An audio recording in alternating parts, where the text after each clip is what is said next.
Welcome back, everyone, to the Paladins World Championship live from HRX 2018.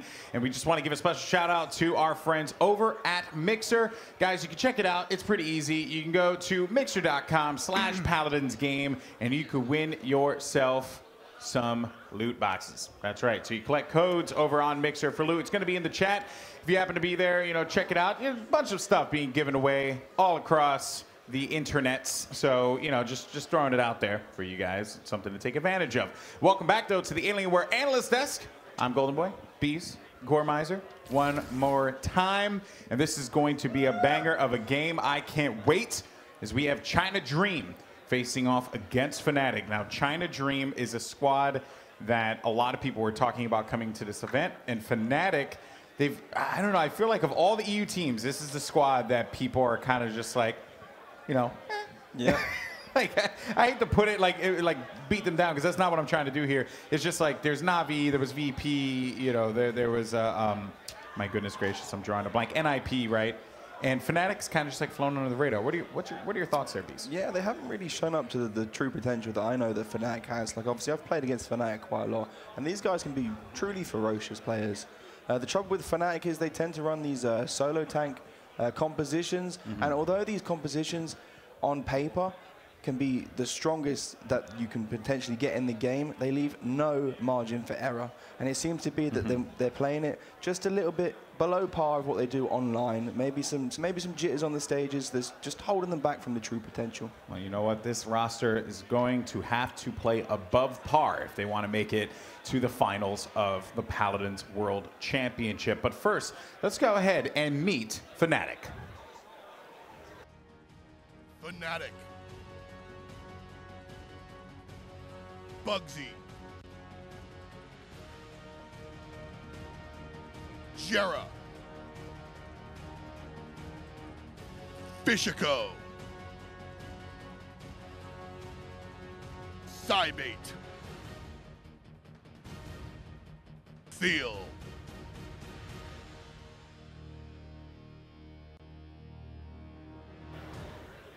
and FNATIC on the right side of the stage. Gore, this team defeated Entity swiftly 3-0, but the reason why they played against Entity, apologies, is that they lost to G2. And that was, you know, a huge game for the North American team, but I think, you know, FNATIC, I don't know if they were expecting that. Yeah, and being able to come into this, I mean, you have that buffer game, as you referred to it as earlier, where it's just, you know you're going to be able to win it. You've seen the other team play, and you know you're a better team. You come out, you win. It was pretty easy for you overall to be able to find your 3-0 yesterday. And so you're feeling yourself maybe a little bit better. You're like, okay, maybe we got some of the losses, some of the hardships out of the way with G2. We're back on track. We got 3 wins going into this. But then you have to look at the fact that it was Entity, and they weren't playing as well as you're more than likely going to be seeing out of China Dream. This is kind of just one of the things that they have to look at, is the fact that they're now up against a team that has had both a stellar performance and a lopsided performance. So I'm really kind of unsure as to what they know to do. And another thing to bear in mind, Bees, was that the Entity draft was actually great. Like, this team clearly knew how to draft. They studied it. It all came down to the execution. But in an instance like this, where China Dream, they like to throw these like really, I don't know, loopy picks at you and kind of throw you off. And FNATIC, I mean, they got by because they had the execution. But it's clear we've seen China Dream with that execution. Can you see FNATIC, you know, trying to, I don't know, bounce back from those more questionable drafts that China Dream will probably throw at them? Well, I mean, I hope that they're coming into this with a strong mentality. I'd hate to imagine that the boys are already kind of thinking that they're at a loss. I mean, we've already seen how well they've both performed against Space Station, and right now, potentially, FNATIC could have a bit of a negative image for the fact that Space Station really fell hard to China, but it was quite a struggle for them, guys, so they could be going in bad, but hopefully they're staying strong, and I'm hopeful for FNATIC still. I'm sure they are, but their opponents on the other side of the stage is China Dream, the last hope for China in this tournament at the Paladins World Championship. Let's just go ahead, jump right into it, and meet China Dream.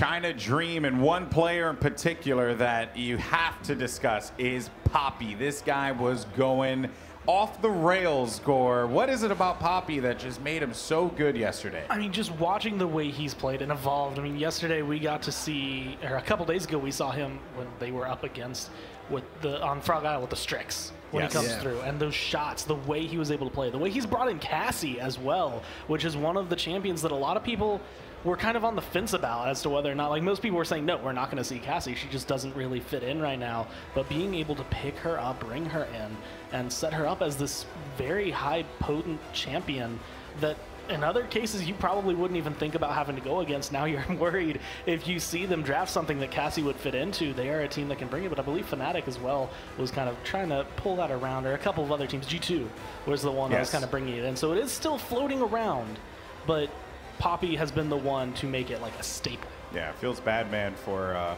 Willow and Victor. Only two champions who haven't been chosen yet. You know, maybe the dream's real. I don't know. The China dream's real. Hey, look at that. You like that? Bees, this Chinese team is scary. We were questioning them after that Na'Vi loss because Na'Vi made quick work of them. And while we know that Na'Vi is a fantastic team, China Dream could have been a little tired, a little fatigued. And we saw them at peak strength against SSG. Yeah, How are you feeling about China Dream here? I spoke to the boys from Na'Vi, and they said, I asked them, as like, dude, was it as easy as you guys made it look? And each and every one of them said, you know what, it looked bad, but genuinely they said that there was fear from the China boys. They said the Cassie player, Poppy, was incredibly mechanical, like a really, really strong player. And they said that there could have been quite easily to have swung the other way. It just didn't show in the stats and the figures on the scoreline, but that's what Na'Vi told me. And another player as well was Guagua, who was formidable on the Bomb King. Bomb King, though, has been banned out pretty much every other game that we've seen at this point. I think SSG kind of got wise to it, and they ended up banning out Bomb King Game 3. But at that point, it was already too late because, I mean, Guagua was just having his way with him. I believe he was playing, I have to see here, I have to find it. He was playing Shaolin. So, yeah, I mean, at that point, what do you do? I mean, it's really difficult when you have a couple players, especially on a team, that are just having stellar performances on, I mean, already one on a champion that you would want to ban out, and then one on champions that you don't have a lot of practice against, because not a lot of people are going to be running like Strix. They're not going to be running Cassie. So not having a lot of experience against that, then you have to go into the fact that they are playing it at that next level. Not quite at the same level as we saw from Hakate, but this is the day to maybe potentially prove that from Poppy, to say, hey, look, I can be just as noticeable as some of the players from LATAM. Yeah, now we know that the map bans are in, so let's go ahead and take a look at that. FNATIC will get rid of Fish Market, and China Dream will get rid of Timber Mill. I saw what Timber Mill can bring earlier from Nocturne Gaming. First map, though, should be popping up in just a little bit. Boom, right here, right there. Jaguar Falls is going to be game number 1 between these two teams. Jaguar Falls, you got that nice tight space, but you also have some good opportunities for flanks here. You've seen Talus kind of played quite a bit. Maybe some Maeve, who knows? Maybe some cheeky Sky. Maybe, right? Cheeky Sky. I don't know. The dream will happen. What do you think, Gordon? This is the same map they started with against SSG. This is the same one that China Dream was able to kind of step up and be that strength. I mean, it was a 4-0. It was just incredible to see him, especially with the way we saw FNATIC kind of struggle with SSG. You kind of touched on that earlier. After seeing both of these teams go up against that one, the gauge would kind of lean in favor of China Dream being stronger, and with the way that they played that Jaguar Falls again with the Bomb King on Guagua, it was a phenomenal performance. Yeah, some of the champs that they've really shown to be proficient on, the Bomb King and the Talus that we spoke out, are both fantastic champions on this map. The Bomb King gives so much control at the point on this map, as long with a load of damage. And the Talus can be quite tricky to lock down on a map like this as well. So China Dream could be coming out strong here. And I mean, if they get another 4 against FNATIC, they could really get the ball rolling, get that momentum going, and they could steamroll it. I could see it happening. China Dream bans first. Who do they take out? Time's up. Time to see who they choose.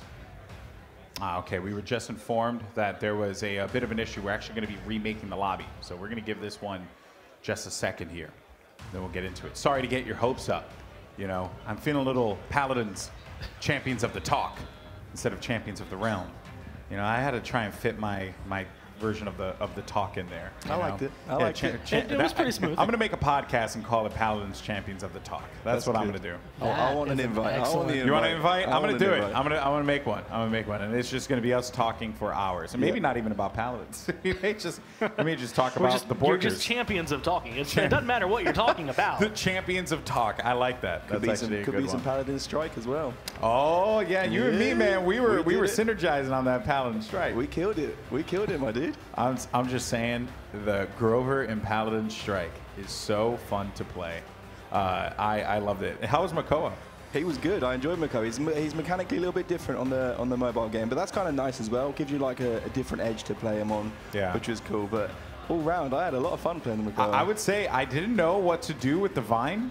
I was because obviously Grover has his Vine, right, that he can like pull himself away. And at first I didn't know if it was more of like a hook, because I was like, what am I gonna Vine here? But then I started to use it like hooking or vining, I should say, against walls and getting away from like, some Fernandos that were pushing it a little too deep or something like that. It was super fun, man. Have you played Diego? Yeah, I got to play. I played a little bit of Androxus on it. Okay. It was really fun. It was interesting because I don't think I read as much as I was supposed to going into it. Like, I went and I just saw legendaries and I was like, hey, I'm going to pick Godslayer and just go in and see what it was. Did not read what it did at all. I have no idea what I was trying to run in that game, but I had fun with it. I think I was prioritizing cooldowns because I was just trying to keep you alive, but you were going deep, man. I got a lot of kills though, man. You did. I popped off on that one. I just want to say I had 0 deaths. Just so everyone is aware, I am a beast at Paladin Strike. See me with these hands. I was quite impressed as well with the little subtle mechanics in it as well. Like, we were playing and I was chasing the Drogos, and I didn't realize that the Drogos was actually airborne in the game and was able to go over walls that I couldn't. And I was like, oh wow, it's a nice little touch. I was actually pretty salty because I almost had a Drogos like dead to rights, and he just like flew over the wall. Like, you D-bag, But it was super fun. He's a slippery one. Yeah, but we are waiting for this match to begin. We had to remake the lobby for those of you guys who are joining us for the first time. But it seems like the bans are coming through, and China Dream are going to get rid of the Buck to start things off. Well, now I want to flip back just one more time to see, because their Jaguar Falls map was just incredibly strong, and that's a good start.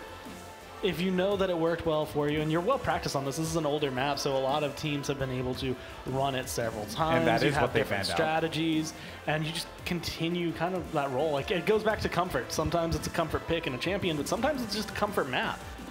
So they did ban out the Buck when they played against Space Station Gaming. The response to that, though, from Space Station was the Makoa, which makes a lot of sense, obviously, because Makoa so prominent. FNATIC haven't chosen quite yet, but the Torval is going to be banned instead. Finally seeing a Thiel Makoa. Probably fearing Kami there.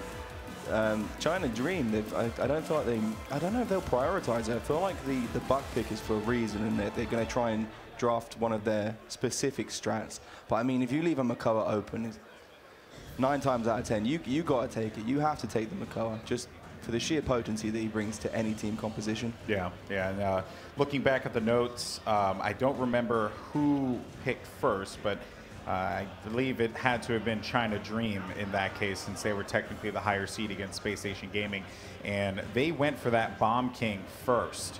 So we saw the Torval ban come through, but they went for Bomb King. When it was their turn again, they picked Torval, and that was given to Kami. Yeah. So they do like their Torval play, and that was also banned out going into the second game. They ended up, Space Station Gaming, banning out the Torvald. So the impact was clearly there, Gore. And that was a big thing during the last big tournament. DreamHack Valencia, Torvald was what everyone said was the secret key for China's success coming through.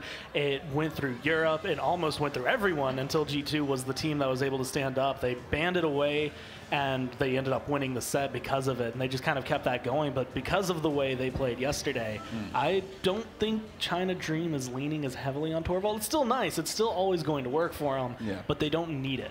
He's always fantastic pick, Torvald. As well, I would like to give China the props on it as well, because when they first played Na'Vi, I was worried that they were going to go for the same kind of having the same strategy every game, because they tried to draft the same way twice. They lost twice with the same drafts.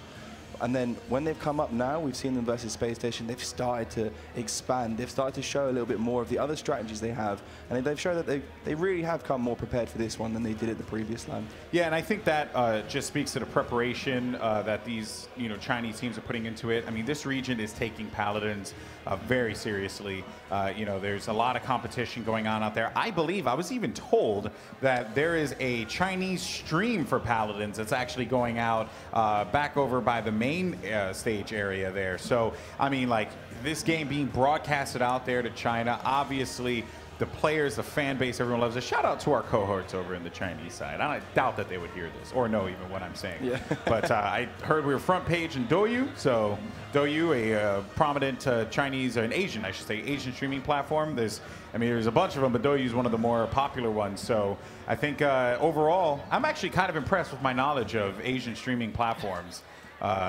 It's coming out very fluent, like it's just second nature to you. I used to work for Twitch, so it makes sense. I had to know everything. Anyway, all right, guys. So I was just informed, unfortunately, that there is a bit of a technical issue that's going on the stage over there. So there will be a little bit more Paladins champions of the talk, but that will come in just a little bit. We're going to take a quick break. When we come back, we're going to get this match rolling between China Dream and FNATIC, who will come out on top and face G2 in the next round. We'll see you on the other side. All right, everyone, welcome back to the Paladins World Championship as we get ready for a matchup between China Dream and FNATIC. Just an update for you guys back at home, for those who are asking me in the chats and whatnot. It was simply just an issue with the picks and bans. It seems like there was like a problem with the thing communicating with the thing. I'm not a very technical person, okay? I don't know these kinds of things. So we're going to go ahead and move on with that. Hopefully that was an adequate description of the problem that we are facing. But the good news is we're back here at the Alienware Analyst Desk, joined once again by Bees and Gormizer. We're going to hop into it in just a second. But I hope that those bans stay. I do imagine that they're going to have to stay, since that's what was chosen. But we'll see what happens. Unless one was mistakenly clicked part of the issue, then typically whatever was chosen, they will keep. Yeah. I hope they stay, because I wrote them down in pen. Yeah. And I don't have a lot of room on this. Well, you know what? Sucks to be you, okay? Maybe you should not write in big letters. I write in like these tiny little letters, that's what I do. If I don't, my handwriting's so bad, the smaller I write, I can't read it. I mean, I can't read it anyway this size, so. I mean, you and I both wear glasses, so the struggle's real. We already know. But, folks, it's time to get into the action. China Dream versus FNATIC. Time to start the Champions Draft. And let's see if it all works out. So the Buck ban will go through for the Dream. Shout out to the one and only Dusty Rhodes. And the Torvo ban goes out for FNATIC. Let's see what the picks come through. Ah, there we go. Ooh. Oh, is this happening already? Spicy little Maeve. Ah. Yeah, debated. You got debated so hard. Pretty hard. Oh, dude. Man. Rip me. How does it feel to be that debated? I don't know, dude. I feel like I should hang my head in shame. I kept my mouth shut when I saw it, just because I was like, there's not first pick. Maybe later. I just thought they had a cool, I don't know, some cool strategy. Yeah, I can't wait to see the chat pop up with that one. They're totally going to see the debated. All right, and we got Bomb King coming through as well. So good selection there. Bomb King was available. You got to grab it. I'm actually kind of surprised that China Dream focused over the Makoa than the Bomb King, just with the way that they were able to perform with it. Although that was one of the things, like once things went down, I went back and looked at the games. They played so many different champions and so many different players that they don't necessarily need any one of the picks that we even mentioned earlier. And if they've done their homework correctly, which I would assume they have, they know you don't give Thiel the Makoa. That's a big boo-boo. Exciting to see the Zen, excuse me, come out. Go ahead.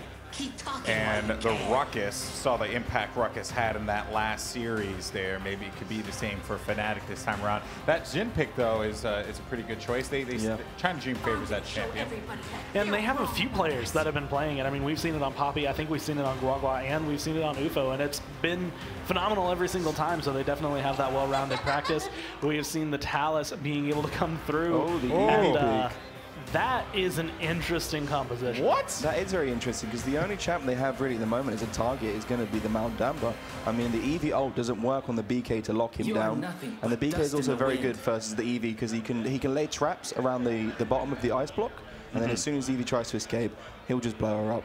That's a very interesting pick to take at the end there. I think a little bit risky, though, I would have to say. All right, that's a kooky pick. Kooky, I like that word. That's the word I'm sticking with. All right, predictions, quick. Who you got? I'm giving this one to FNATIC. I'm doing it. I'm going to go China. Oh, we got a split desk here, guys. It's going to be an exciting game. Time to send it over to your casters for FNATIC versus China Dream. Take it away, boys.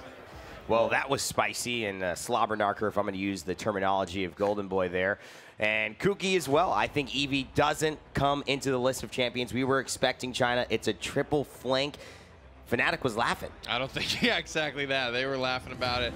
Only a couple times as the Winter Witch graced us with her presence out of the ice caves and the mines and the frozen guards. She comes, and we'll see what China can do with her. They've got a couple of interesting picks this time around. Very different composition than we have seen from them thus far in the tournament.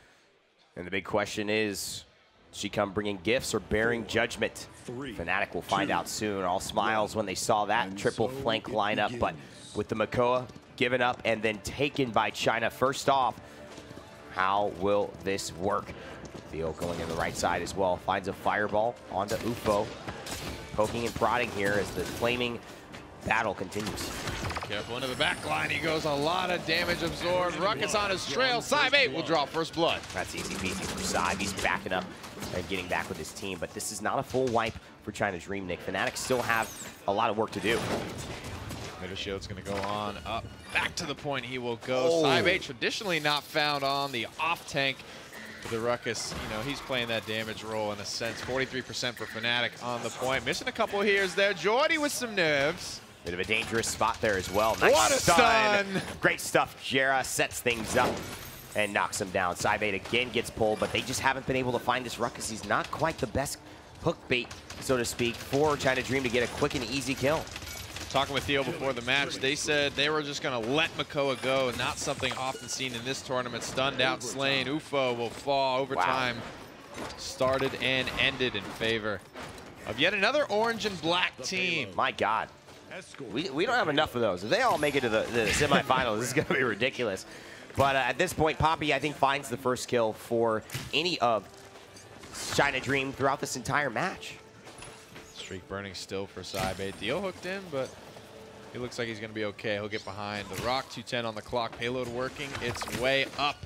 If you're just joining us or haven't seen a game of Paladins before, they were fighting over a neutral capture point, King of the Hill style. Of course, FNATIC reached 100% uncontested first, so now they're going to take their try at the offense, pushing this payload all the way along its path on this symmetrical map here in Jaguar Falls. If they get it to the end, they'll score another point, go up 2-0. If they don't, China Dream holding the defense, they'll tie it up 1-1. And that's clearly a smolder there as well. Gets hit with a nice astral mark there coming through from Genos, so he gets the heal from himself and his healer, which is very, very good. You need that. Not a lot of sustain with this kind of triple flanker combination. It's very unusual to see this. Very aggressive as well, and they don't have a lot of wiggle room, Nick, and bugzy is taking good advantage of that on the shot lane. Gas pedals being hit. Heat haze pop. Bugsy's already found one. He needs reinforcements, though. Bugzy with a second, looking for a third, but Zin, he's going to throw up the counter and not actually escape all the way out cleanly. Bugzy with a 3K.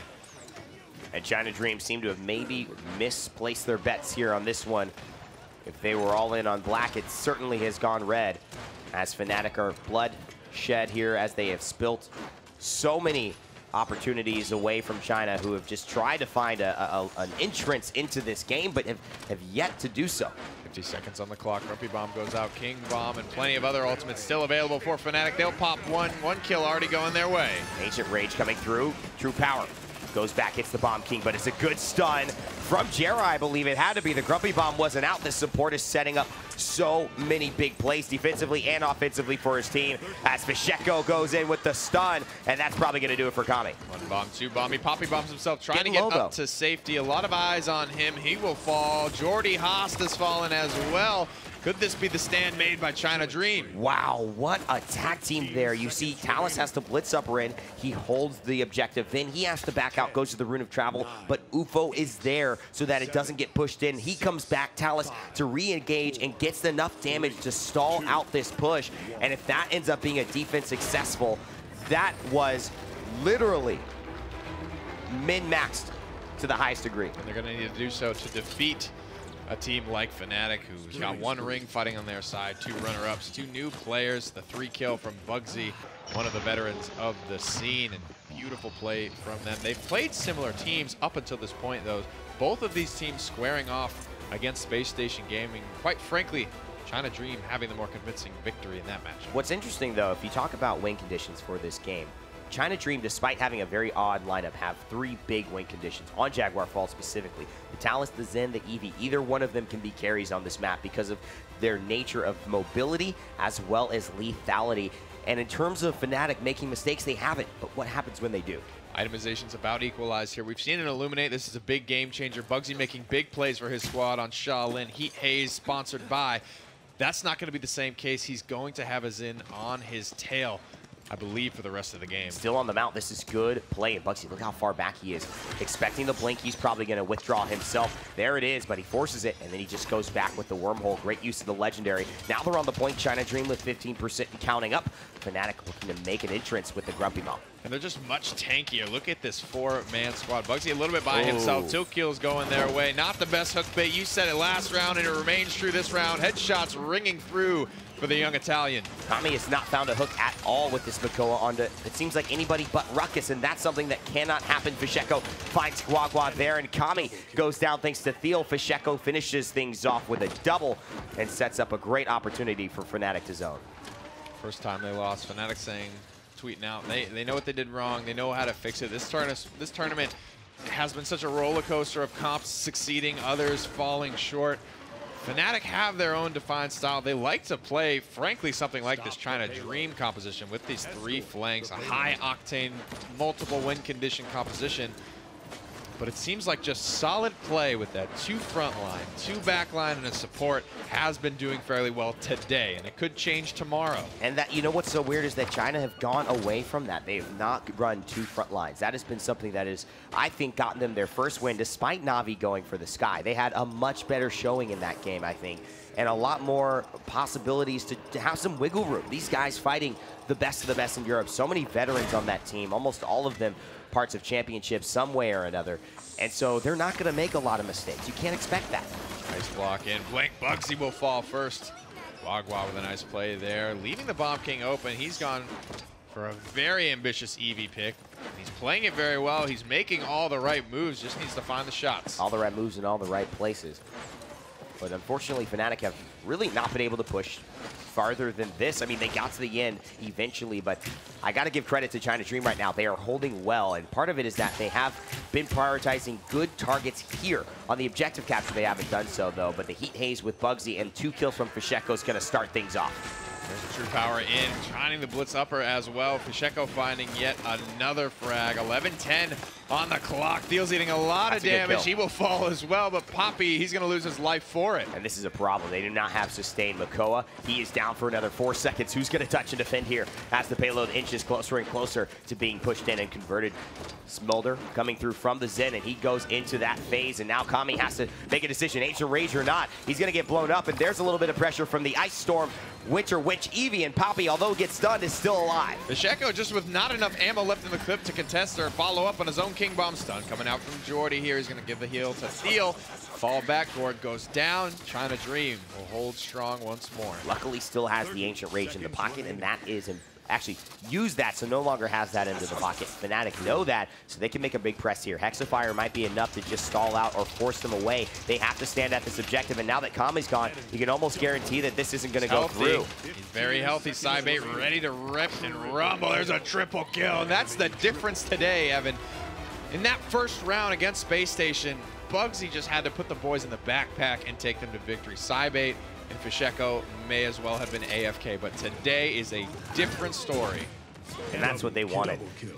I mentioned the first day after Cybate actually ended up getting that loss and FNATIC got dropped and relegated. He was in the corner shaking his head, getting comforted. He was not happy about that. The young man. Visibly, vocally unhappy with their performances. You're right, today it's looking like a different story. Items still being about equalized. Ufo still sits on the Illuminate 1. That's proved to be enough, but frankly, I haven't seen him specifically pressuring out bugzy. It feels like it's been more or less Guagua the whole time. Well, I think the big thing with China is their start of their team fights. Can they be aggressive? Can they get an early kill? We often see them get first blooded, and that's a problem. They don't contribute this kind of aggressive style, and that's where the Europeans are so much more confident on these maps. And maybe it's just confidence that's changing the pace, because bugzy again finds the first kill onto China's Guagua. So much burst, the Shaolin arrow, the Bomb King bomb. Nice backstep there from Fisheko, baited in, punished out, unable to get the kill, but an ultimate wasted from Xin. Pretty interesting chase, still on the aggressive end. Zen is going to stay alive at 42% for FNATIC. They could close out game one here in under about 12 minutes if they can just get 30% more or so on the objective, as it rises up to about 72 now. And China Dream make their way back. 78% comeback mechanic enabled for the China Dream. They've just got an Ice Storm. Not great take-back potential here for China Dream. The Makoa is marooned on the point. Bugzy's already found one. And that's the front line, the solo front line gone. Ufo's got to get there. Someone's got to touch.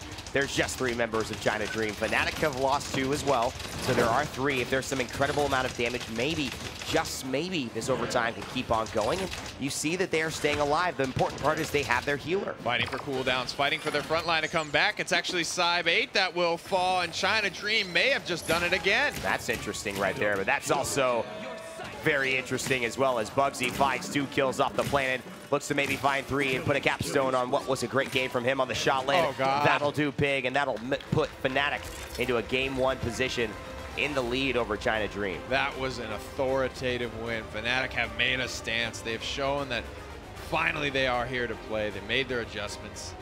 They're smiling, feeling good about that one. I think it's all according to plan for the Orange and Black.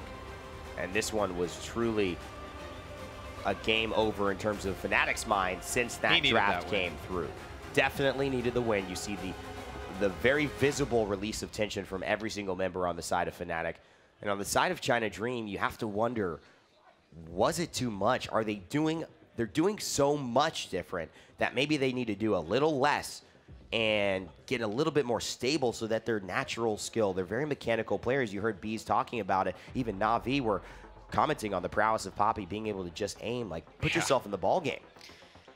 Thiel, the only ring sitting on stage right now, and Akate talked about it earlier. It's about how much can you adapt without losing your sense of self.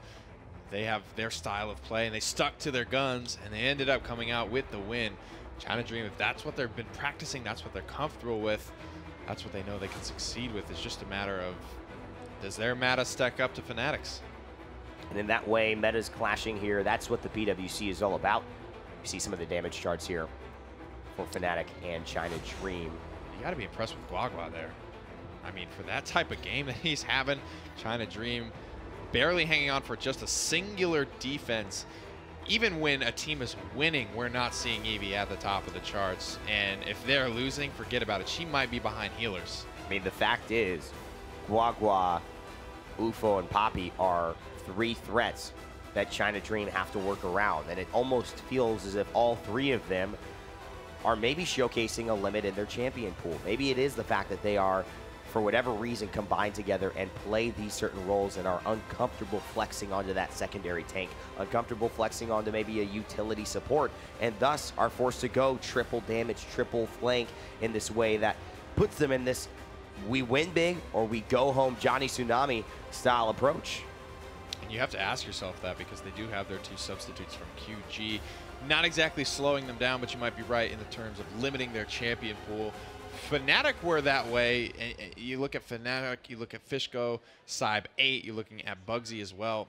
There was never really a clear off tank there. It was bugzy for a while. Cybe8 plays the ruckus from time to time, but they are very much a one frontline show as well. And that's why it's such an interesting matchup, because you could say that a lot of the limiting factors that maybe China Dream were speculating have going for them, FNATIC do too, but FNATIC have had so much time to play with that throughout the entire year, be able to do so many things that worked and didn't work and bring all of that information here to this, while China Dream had 2 new players going into this tournament only. They expected a different team to happen, so definitely a disadvantage, you would say, but Fisheko making them pay for stepping out of line. And you got to look at the PWC qualifier when we had North America and Europe clashing. Pretty clear what was the meta there, what was dominating there, but even after, into halfway through a 3rd day of competition, I just don't know what is the best. It seems like it's almost coming down to execution.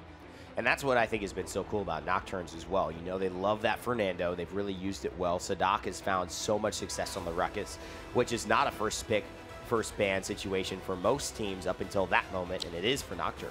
Yeah, it was a big pick in that set. Virtus Pro as well. Cephalcloud not getting that nearly as much as he did on days prior, and it felt, especially in the first round when it was in fact Virtus Pro defeating Nocturnes 3-0, it felt like it was off the back of Cephalcloud's Ruckus, proving to be pretty important for FNATIC.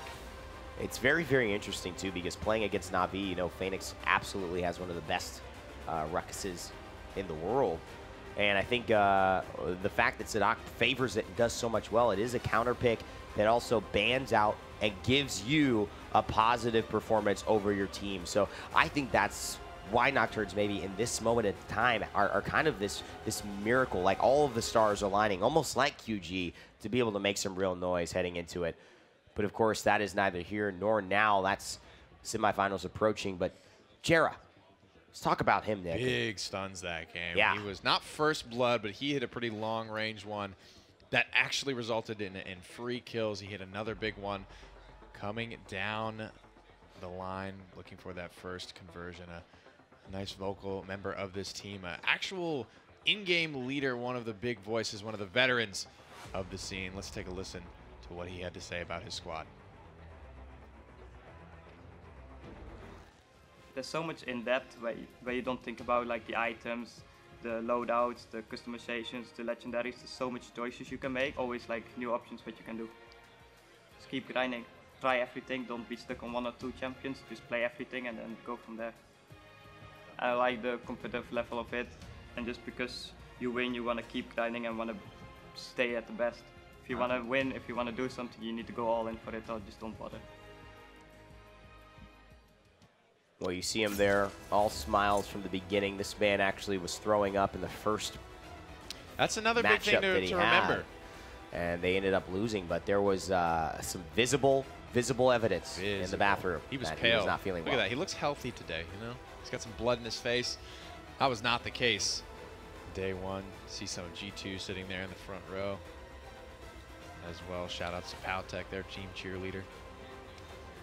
And I think FNATIC feel like they've got this one in the bag. And, you know, personally, I think so too. I'd love to see what China can do, but there's only so many more games to iterate. They now are facing 2 more losses they have available in this set before they are sent home. This is a knockout round. FNATIC looking to move forward and try to get themselves into that illustrious opportunity.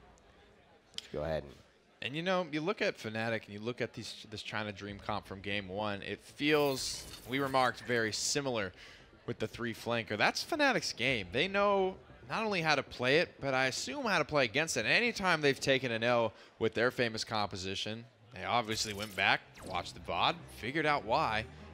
That man right there, their coach, he's got the earbuds in, he's got the sacred FNATIC Bible open, and he's preaching. He is preaching. I think he's on China 2, China 2nd, whatever that's called. And trying to find the right verse is not easy, but he has found it in game 1. I want to see Thiel's Makoa, man. And Thiel is going to get banned out by China Dream. This time they don't like the Makoa. Doesn't work for them. But the Bomb King taken by Fisheko. This leaves up an interesting pick. They've got Talus, they've got Genos, and probably Fernando Genos is what we would expect to see. It is like but it is China. Team, but with me in it. So we don't know. You never know. We could get very deep into the frontline pool. It's just a question of, do China Dream want 2 frontliners? Highly contested pick. Expect to see this in the first 3 every single game if it's not banned. My problem here is that you give up the Genos Talus.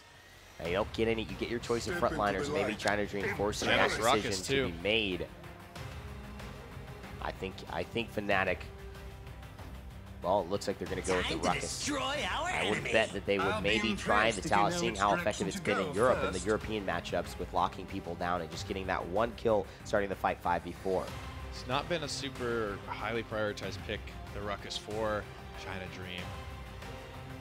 But they're going to take it away. That's been that right there has just proved to be such a good combination. But Talos Genos, that ultimate combination as well, especially now that Shaolin has been taken. that's one that you could consider to just instantly delete. Maldamba as well. Buck are all vulnerable to the combination of Talus and Genos' ultimates. And you can't be worried about Genos. I mean, you can't be too lackluster about how Gerrah can play Genos. He got a triple kill on this thing the other day. And that through time and space is as deadly as ever in his hands as Zanara and Grover round out this composition. They've got sustain, they've got range, they've got AoE control, and they've got hit scan. This is a dangerous composition from FNATIC. I'm seeing interesting. Probably Void Grip into, chain reaction. That's a nasty combination. I haven't seen a lot of resilience picked up by China Dream, but this could be the game for it. They've got a cripple, 2 stuns, on-demand Void Grip, a lot of hard crowd control, unless they go Totemic Ward, but they haven't shown that yet either. I mean, this feels very, very interesting. I think the Shaolin is the big win condition for me. If he can go off and find a couple of big kills, he's got to win duels against Grover. He's got to win duels against Bomb King. But if he can do that consistently and they can get him free-firing, they could take down Inara and Ruckus, but it is such a hard task. And with their kind of lack of aggressiveness, Nick, I don't see this Fernando performing too well for China Dream. This feels like the Virtus Pro Dream Team. If that was drafted in the qualifier, that's an auto win. Yeah. I think on most of the European teams by the end of it. FNATIC with a very scary draft. China Dream with no easy task set in front of them. The question, who will be on Shaolin? Who will dare stand against 1 ring, 2 runner-ups, and 2 fresh faces? Guagua, Poppy, and of course, UFO have to work together here. UFO going to be on that Maelstrom Grok. Whereas we will see that chain reaction come through from Fisheko. In fact, was that Accelerant? Was that a demolition? No, that was an Accelerant. He swapped back. And I gotta say, I'm actually very impressed with China Dream's Maldamba player Mumo. He was having some serious actions per minute going on yesterday, so we'll see if we can see any clutch stuns. They were big for Gerrah the previous game, but will they be for Mumo and the China Dream?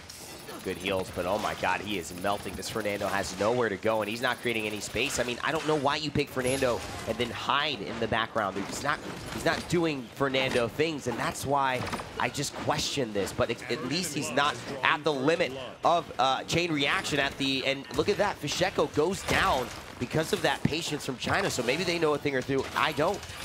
Of course, we know Cybait's feeling good. He's going to spray.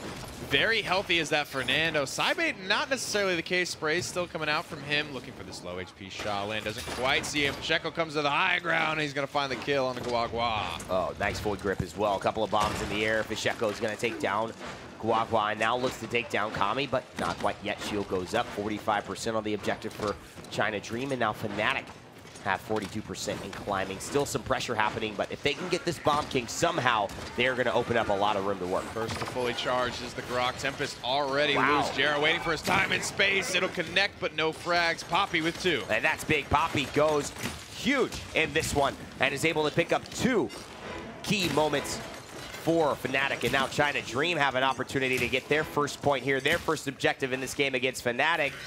And it looks like it just might be, but there's a Dread Serpent as well to try and ward him off. And there's the Heat Haze coming out as well. Ultimate's expended on the side of China Dream. 1 more arrow will do it, but they heal, shots it down, fading away, still looking for frags. Good impale, but look at this. They cannot take the Grover. Bugzy outmaneuvering, but here's Poppy. Hits the Buck wild. UFO and Kami go wild in the back line, and China Dream keep it alive as they grab objective number 1 here on Serpent Beach. Big plays from Bugzy, gets shutting down Poppy as well as Gaga, and finally gets taken down by UFO. Mumo credited with a kill on the Thiel as well. So China Dream, that's a noteworthy couple of kills for them. They're going to be coming out of the gate with a lot of momentum. A lot of teams will get skunked kind of on this corner at this high ground. Cybait will miss 1 charge of advance there. Not exactly what he wanted. Pushing up now, trying to break into this choke, but they kind of surrender. Pretty shy play from this Fernando so far. And you have to say that the reason this worked is because despite Kami playing very defensively, he was kind of the bait for FNATIC. They invested a lot. They aggressed onto him in his area, and then all of a sudden, the first couple of kills were from Poppy, finding a few on the left-hand side. That's what Buck wants, for attention not to be on him. Wow.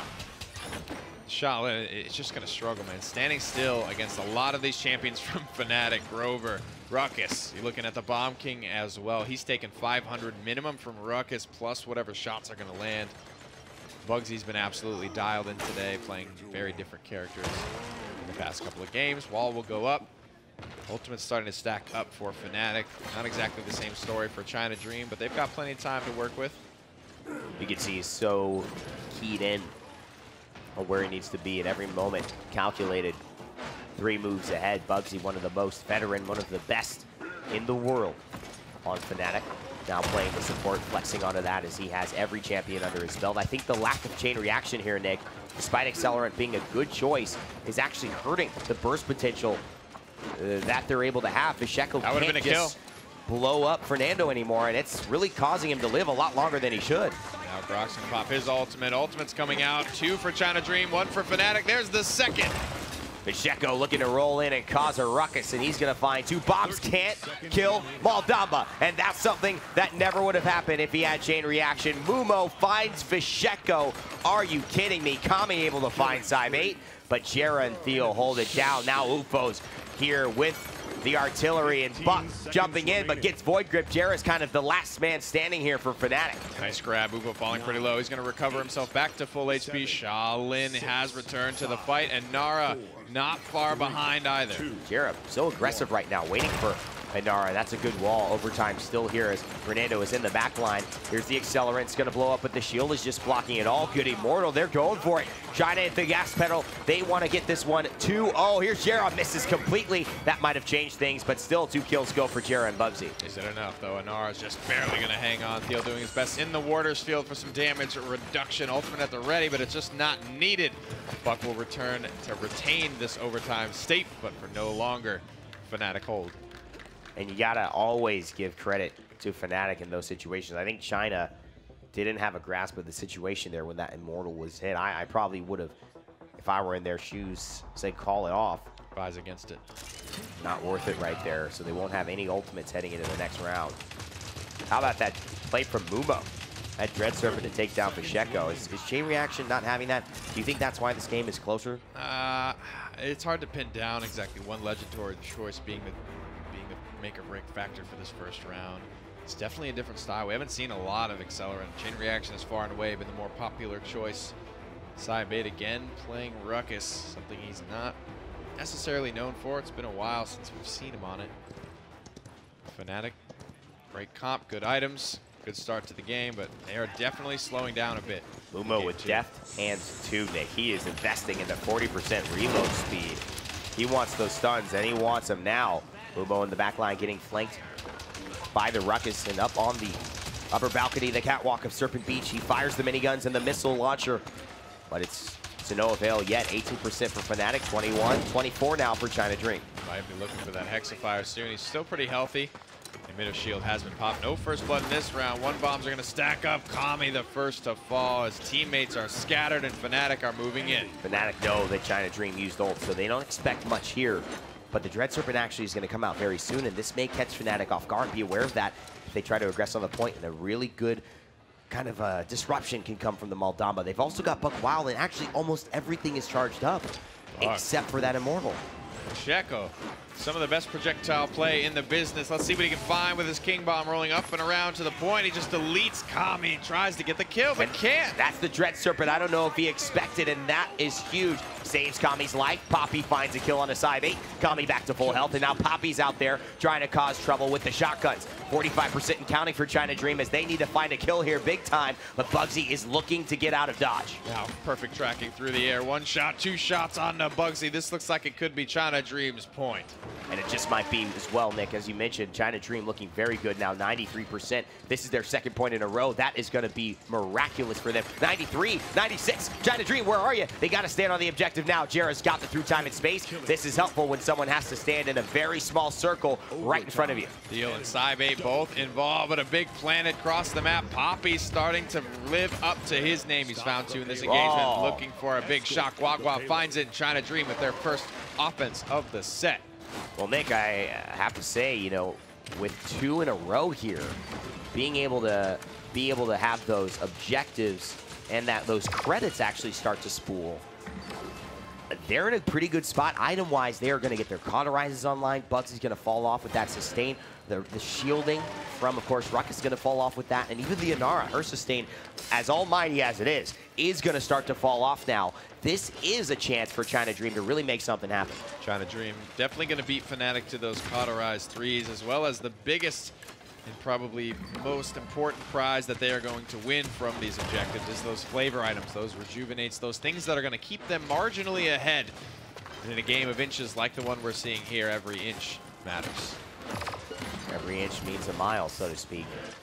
And Immortal, it was kind of thrown away last round and not a resource into the next objective, but now they've got a minute and 30. I think Fernando might even be able to charge it back up if he decides to use it here. And you know what, sometimes I'm a fan of that. Throws the shield up. Wow. Nice stiffness as well. They're going for it. What a wall going in, and that's going to be a full heal. He's going to charge into it. He has the Immortal still, but I think he's going to call it off. Bugzy and Gerrah forced to use their ultimates just to save Inara. That's a great push by China. Hey, a bit of a blessing there. Kami charging straight into Gerrah's through time and space, as well as the fact that Thiel somehow managed to stay alive. Can't believe he that. was flirting with death for a long time. Fisheko, he'll reap the rewards of an aggressive play as he finds a kill onto a retreating UFO.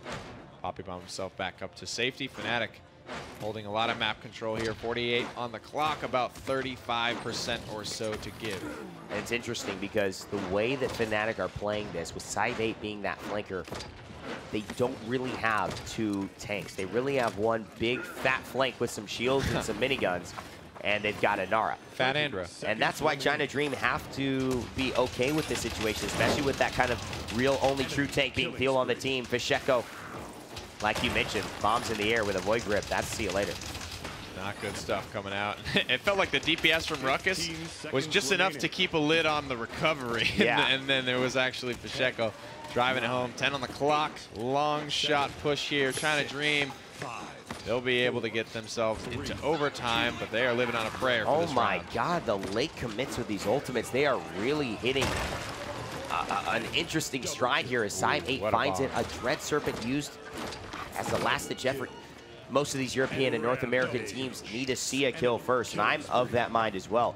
Show me a kill. Let's make one play. Let's find a 5v4, then turn a 5v4 into a 4v2 because we've ulted 2 members and we can now capitalize and keep this snowball. I personally don't like the way China are using their ultimates at the last minute.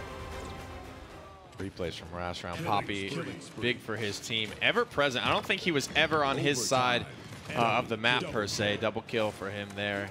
Pushing forward, trying to find Gerrah as well. Pretty infamous player from the origin, at least, of that JC Gaming squad, making a rep for himself. Mechanical legend. Playing Cassie a decent amount yesterday, but he's graced us with his buck today. 3, 2. And you know they don't have synergy.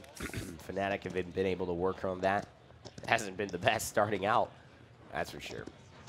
Going into Resilience now. I like this play from Poppy. He bought a Chronos, then he bought a Resilience, then he went into Cauterize 3, and that is those first 2 objectives paying off. And I'm telling you, Kami has Resilience 3, man, and Accelerant Bomb King, that Grumpy Bomb becomes more and more of just a tickle. It's 800 damage, but in terms of the stun impact, it's pretty much negligible now. Fisheko, though, doesn't need a Grumpy Bomb to find kills. He gets Squagua early on, yet China Dream are in a decent spot on the objective right now. Early Immortal comes out there just to try and survive the onslaught FNATIC are throwing out onto the battlefield right now. Cybate and Gerrah have already combined to find 2, make it 3.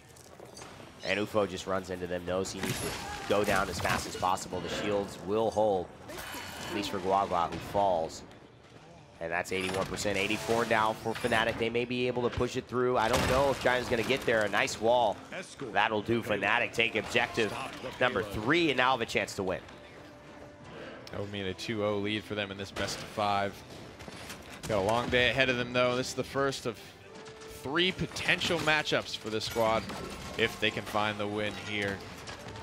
G2, I believe, waiting the victor of this set. Trying to just find some rhythm.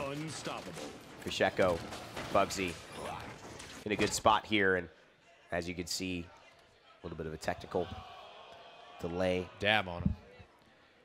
Dabbing on them, Nick. I think dabbing left in 2018. That's unfortunate. Left it behind. I didn't get that memo. You didn't get dab memo? You didn't get dab memo? I didn't get the Try my memo. Vox impression. Pretty good. Not bad. I try to be British sometimes. If only we were on Jaguar Falls. Jaguar Fools. Trying to dream nice showing for them so far. They're definitely putting up a much better fight in game 2 than they did in game number 1. I don't know if it's the map. I don't know if it's the draft. I don't know if it's these guys just getting warm, but they don't look worried. They never really do, though, to be honest. That's kind of the thing. When you have that confidence, you can come through any situation, even if it looks negative. And China have been pretty good at having defenses despite not having the best of lineups. I really think that China can play with the best of the best right now. Even this team here, lacking synergy, lacking players. However, I don't think their draft has really been up to par. I think that's where they've suffered the most. I have not seen a lot of even footing between these two lineups. And although China Dream taking risks, those risks have yet to pay off. What are they prioritizing too much for you that you would like to either see them prioritize less, or what are they not putting enough emphasis To me, on? I think in terms of the draft, it's the Grok and the Shaolin that throw me off. I think I would like to see one of those replaced with something like a Ruckus. I'd like to see one of those replaced with another frontliner, or at least prioritize the sustain of Inara over just the Fernando. If you're going to combine the Fernando, have Inara and Fernando as well, and make that Fernando something like a side 8, the way he's playing the Ruckus. Send him as a flanker instead of the health pools of Eevee. I mean, NIP, they've said it themselves, Fernando's kind of like a fat Eevee. And at the end of the day, you could apply pressure to the back line just as well. So I'd like to see that adjustment for these European teams for China Dream heading through, but I don't think they're going to do it personally. If they haven't done it yet, I don't think they will. They're comfortable with what they've got going, and it's working out better this game. True. Obviously, they need to get a win before they're going to prove it to anyone that it is going to work at some point. They've prioritized Grok pretty highly, probably the most out of most teams at this event. Nocturne's taking it a few times, giving it to Hecate. Not slated to have their 3 DPS composition. Grok can kind of fill those shoes. Brings a lot of damage and almost that off-front liner sort of feel. So maybe that's what they're thinking, going with just one Fernando. Definitely true. Maelstrom, more of an aggressive choice between his Wraith and his, of course, Totemic Ward. That's the resilience paying off for you. Basically, He don't care. Doesn't care at all about the stuns, but it is still close to 1,000 damage that he's got to worry about. Come out again. It's not enough. 58 on the clock. FNATIC ready to pull the trigger on a lot of different ultimates. Same thing with China Dream. Ultimate management has been, we'll say, different for China Dream, and maybe not paying off for them so much just yet. JC Poppy, he's going to take a spill. Fisheko having a nice game and set thus far. That's another thing for me, Nick, as well. I think the ultimate management needs to be better for these guys, but right now, FNATIC are fully committing, and that's a good Immortal there. Good Dread Serpent as well, and he forces him away. I mean, that disengage actually ended up working really well for him. And he was very lucky to get that Poppy off before he did it. Stun comes out on a side out. Maldamba slippery, but not slippery enough to escape the wrath of Spray 8. Headshots ringing through. 14 on the clock. FNATIC, their defense dismantled. 10 seconds left. We'll see here, but FNATIC maybe not able to really pull through the way they were hoping for after getting that third objective. That's often the one that we see turn into the game-winning push. And you go from 2-2 to 3-2 and then 4-2 at the end, but will China Dream have had a good showing here? And at the end of the day, you know, I could talk all about how they could min-max this. They could do this. They're at a 3-3. If they win this point, they win the game.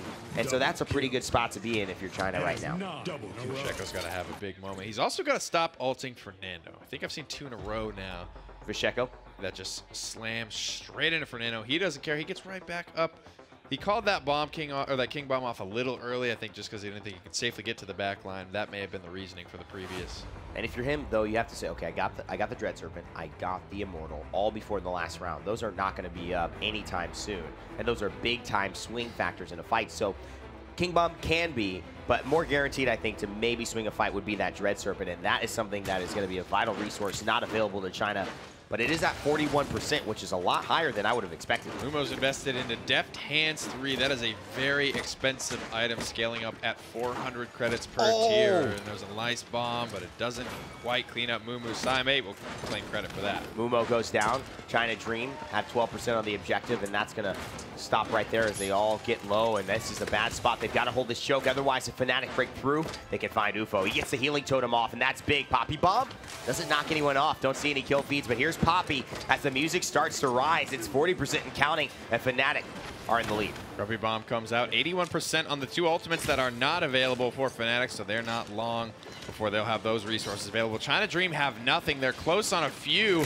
but the resource, you just got to give it to FNATIC, and it's Guagua feeling like he doesn't have a prayer in this room, popping his heat haze. Oh my God, how has he survived? I can't believe it. Guagua finds Fisheko in that. And now the Immortal at the very last second, and that's going to force Sime8 away. It buys time, but Sime8 will still find it. 87%, what a stun. Deft Hands 3 paying off, possibly, if we can see more stuns in the fight, but Thiel is so healthy, and UFO's forced the Tempest. There it is, there's the Hexafire, but what is it going to find? Zoning, Nothing. Maybe. Mumo takes him down from distance. Nick, this is big. Buckwild's about to come up as well. China just may have it. Thiel goes down. He's got to stay alive. Fisheko with a double, but Mumo, who else with the Deft Hands 3 able to do it? Gerrah's the last one standing. China Dream, I think they're going to take this and tie up the set. There it is, China Dream victorious, and who else can you thank besides Mumo and his Deft Hands 3 Maldamba? OP. Somewhere, Charles Pang is smiling. One of our lovely designers. I saw Mumo with Charles earlier. Uh-oh. And Charles I said, is Chinese. what's going on I'm just in there? saying, Charles may have slid that one under the table. And Deft Hands 3 Damba boy, do it to him. They were just hissing a lot. I didn't understand what was happening. They spoke in I thought it was like Slytherin, like a Harry Potter, you know, kind of thing. Parcel tongue, yeah. They were speaking parcel tongue, and I said, what's going on here? And now we know what they were talking about. Deft Hands 3 Damba. We know who Lord Voldemort's rooting for. Boy, that was crazy. Great Dread Serpents from Mumo. Great Throne stuns as well. And who else but player of the game, JC Mumo. Well, he really was. I mean, at the end of the day, you saw his stun have an impact, and finding that kill, returning onto Fisheko, who had just gotten 2 after the King Bomb. Woo, that was lucky, and what an investment that is. And you have to say, because they won those first 2 objectives as well, that is why they had the extra 600 credits for him to invest in such a heavy tier 3 item. If it ain't about the Manny, he's hitting a lot of these stuns. You see just how quickly they come out at a moment's notice. This guy's actions per minute. That's exactly what I'm saying. This man double kill in the back line, heal, gourd, slither. It's all there. Mumo flowing, slithering across his keyboard cooldowns and kit like the snake that he is. I mean, the fact that that stun hit that Inara, I mean, we saw how Thiel escaped with that little bit of health before. It's just, she just needs a second. Earthen Guard, she's back up to half health, so that was huge. And then the grab Fisheko, that's something you don't expect from your supports, but when it happens, boy, oh boy, are you happy there on your team. And the way that he plays this map as well is he was sitting kind of below actually the plane of exposure on the high ground over on the left side, and he just throws them. He's constantly throwing his stuns. If nobody needs a heal, they're going up and over. You just get lucky. If you catch anyone with that, that swings the fight. That changes everything. So what's interesting, too, is that Fernando also. I got to give a shout-out to Kame. He was about to go down to Sime8. Sime8 then could have rotated into the back line, put pressure on Mumo, and with Fisheko King Bomb, that would have been basically too many targets for him to deal with. But he buys like 4 or 5 seconds by going into that Immortal at literally, it had to be like 20 health. Like, yeah, below 20 health. And that ends up allowing Sime8 to, And then he eats a stun from Mumo. The second he advances over to the point, he gets hit again. So Sime8, he was distracted for a large portion of that fight. You know, frontliners, they don't usually tell their stories with their stats. They tell their stories in those unseen moments and plays where they build space and time for the other players to do what they need to do. And that's something that I'm glad we were able to see and catch on film and give credit to, because China Dream are making some really important plays there down the wire. It's going to take the frontliners. It's not just got to be Guagua and Poppy. All 5 members have to show up. All 5 have to play. Thiel knows what it is to fight for a ring on this stage. A year ago, he was here. And now he's trying to bring a couple of new guys with him to claim his second. Very interesting map choice. It's Stone Keep. This is not a map I feel goes to anyone who is on the verge of being an underdog, and I would definitely say China Dream are on the verge of being an underdog here in this matchup. Almost assuredly they would be for a European fan. But I have also, this is a great map for FNATIC. Exactly, and that's another thing. Bugzy is kind of known for his Drogos here. There's a lot of room, and in all honesty, I kind of feel like Stone Keep is becoming the new map where you go to lose. It used to be Fish Market, but that's been banned out all the time. And now I feel like this is where a lot of big losses are taking place for teams trying to make a comeback. Bugzy, I think, head still straight here. This set's 1-1. Trading out games are these two teams. No one quite sure which one or which way this will go. We were split on the desk. Do you have a prediction for this set? I have no idea, Nick. I'm going to admit it. And I'm with you. I got no freaking idea. I think you can say that proudly. That's a good tournament, though. That's a great tournament. Who the hell wants to come watch an easy to predict bracket? Not me. Not I. Not I. Said the caster. Caster. Said the caster without the samurai bun.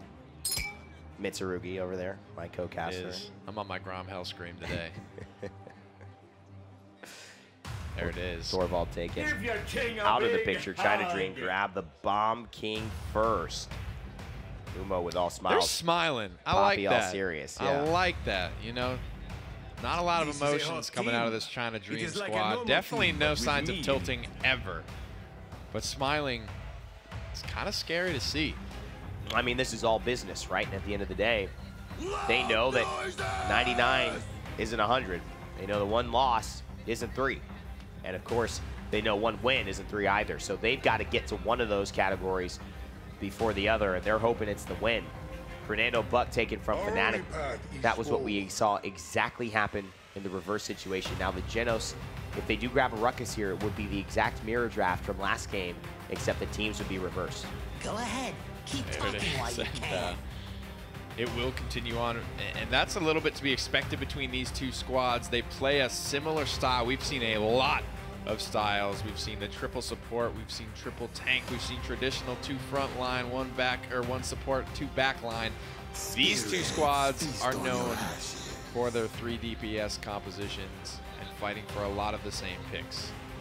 Now, if I'm in IP, I think I might take a Talus there. To the Main Street, but kitten. if I'm Na'Vi, and now I suppose if I'm FNATIC, I take a Mave, and that is something that I think every team who wants to win this tournament is going to have to answer. Phoenix. Can we play Mave? Phoenix giving me the thumbs up from the crowd. He likes the Mave pick. It was phenomenal yesterday, or the day before, excuse me, from Bugzy. Day number 1, he pulled this out. And yet to be seen, we've seen one Ash, I believe, exactly the star of our trailer. Hovered. Come on, and fight. Locked in. Ash. I believe we saw her once on Frog Isle from this roster, day 1.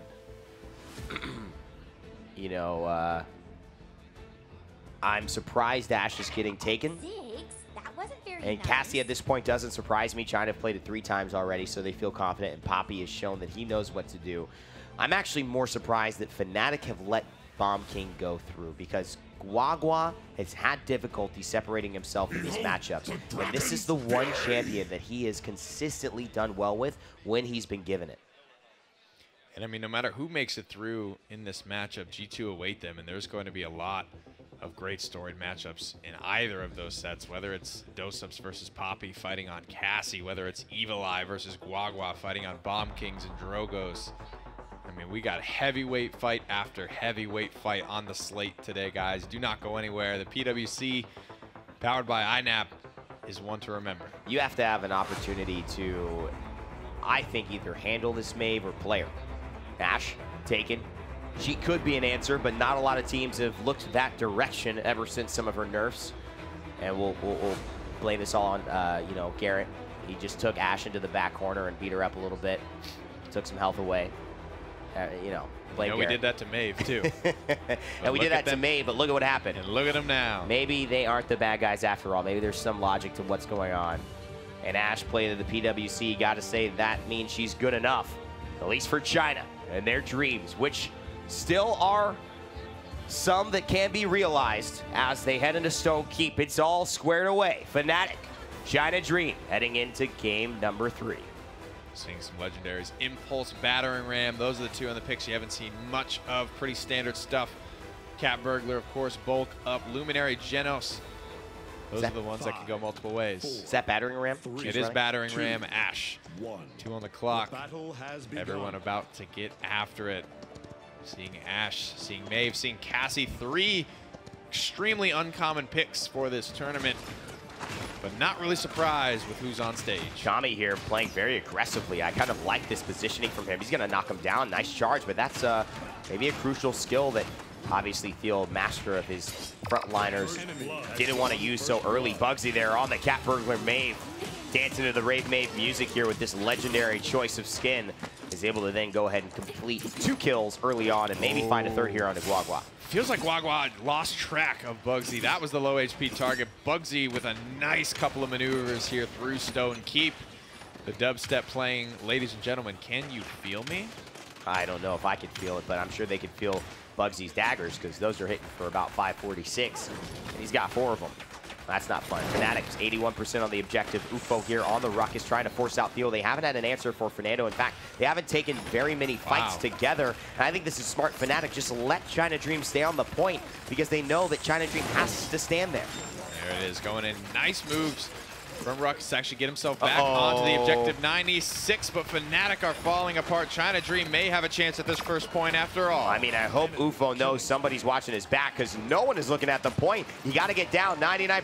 Guagua with a huge kill. Now trying to find Fisheko, but a rocket in the face, and now a Dragon Punch to secure the kill. I think he's going for Ash, but she's going to get away. That was so risky, and in fact, it is risky. If she had Ash assert dominance, that could have been a horrible mistake. I'm just gonna pose a theory here. It feels like Ash actually went under Fisheko, maybe caught the tail end of his hitbox as he was coming down. Drogos can only actually connect with a Dragon Punch from the front because you heard the impact of the Battering Ram, of the shoulder bash.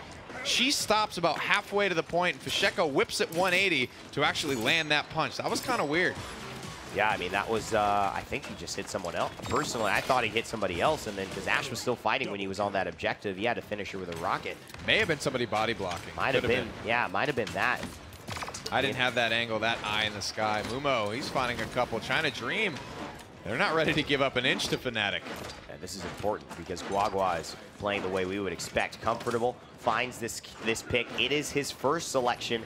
China Dream have invested a lot into this, and you know what? Something that FNATIC were able to pick up fourth seems to be the #1 priority to defend against. That Maeve, you're going to have an answer for.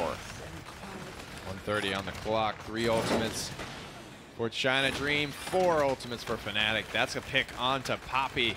That means a 4v5, and that means FNATIC will start to gain ground. And at this point, this is not looking good. A nice Fusillade rocket. They're just so direct, and I guess that's how you really get the bonus there. The direct impacts give you that extra bonus damage, and that is all that they need to get softened up. And then in comes the man with the special sauce here, Bugzy, absolutely just putting on a display and continuing to dominate whenever he's got the ability to play this back alley street crawler. Phenomenal feline play, you might say. 48 seconds. FNATIC looking to make their way in. They've got a nice chokehold on China Dream with 1 member down. Can they stand 4v5 to stop this offense? Good fireball here. Things starting to heat up as Fernando fires the Flame Lance down onto the opponents. Hexafire started as well from the backside, and this is just a hope to defend, but I don't know if they're going to be able to do it. At least Poppy finds a kill on the side 8 and now activates the ultimate. The Scout looking to get some vision. Looks like FNATIC, that's enough to scare them off. Now they lose 2. Definitely need to back off. Bugzy doesn't have a ton of cooldowns to engage with. He's got his ultimate, but frankly, Midnight play, the few times we've seen Maeve, Midnight has felt very frugal, or seen very frugal use across anyone that's been playing the character. And I think I like what I see here, though, Nick. Overtime is ticking away, but Thiel is so low, so far away. I don't expect FNATIC to try and keep this going. Poppy finds a great kill. And this might be his third as well. Impulse. Make it 4. Showing what's up as Poppy continues to pop off. But I like now despite Thiel starting in with that pause. I like that China have 2 frontliners. I like that they're playing that aggressive flank style with the Ashe or the Ruckus. That type of kind of aggressiveness is actually, I think, what's going to allow them to have these stronger defenses, more wiggle room when things go wrong. That's really what they were missing with those 3 flanks. They just didn't have any moment for error. And you can see what she's running here. While we've got some time, may as well break down some of the loadouts of the lesser commonly seen characters. This is a fairly standard loadout for the battering ram Ashe. This just isn't a popular choice. Kami going with some pretty standard stuff. Maeve as well as Cassie. What have they worked their way back into the meta with? Impulse, of course, running a little bit. It's still Incitement 4. I like that. Interesting somersault. Essentially the get out of jail free card once every 10 seconds, but 30% health on Cassie. Not a lot to work with. Blast Shower 4 as well. And from what I've heard, bugzy on his Maeve runs a pretty speedy Maeve, out of combat movement speed, but not this time.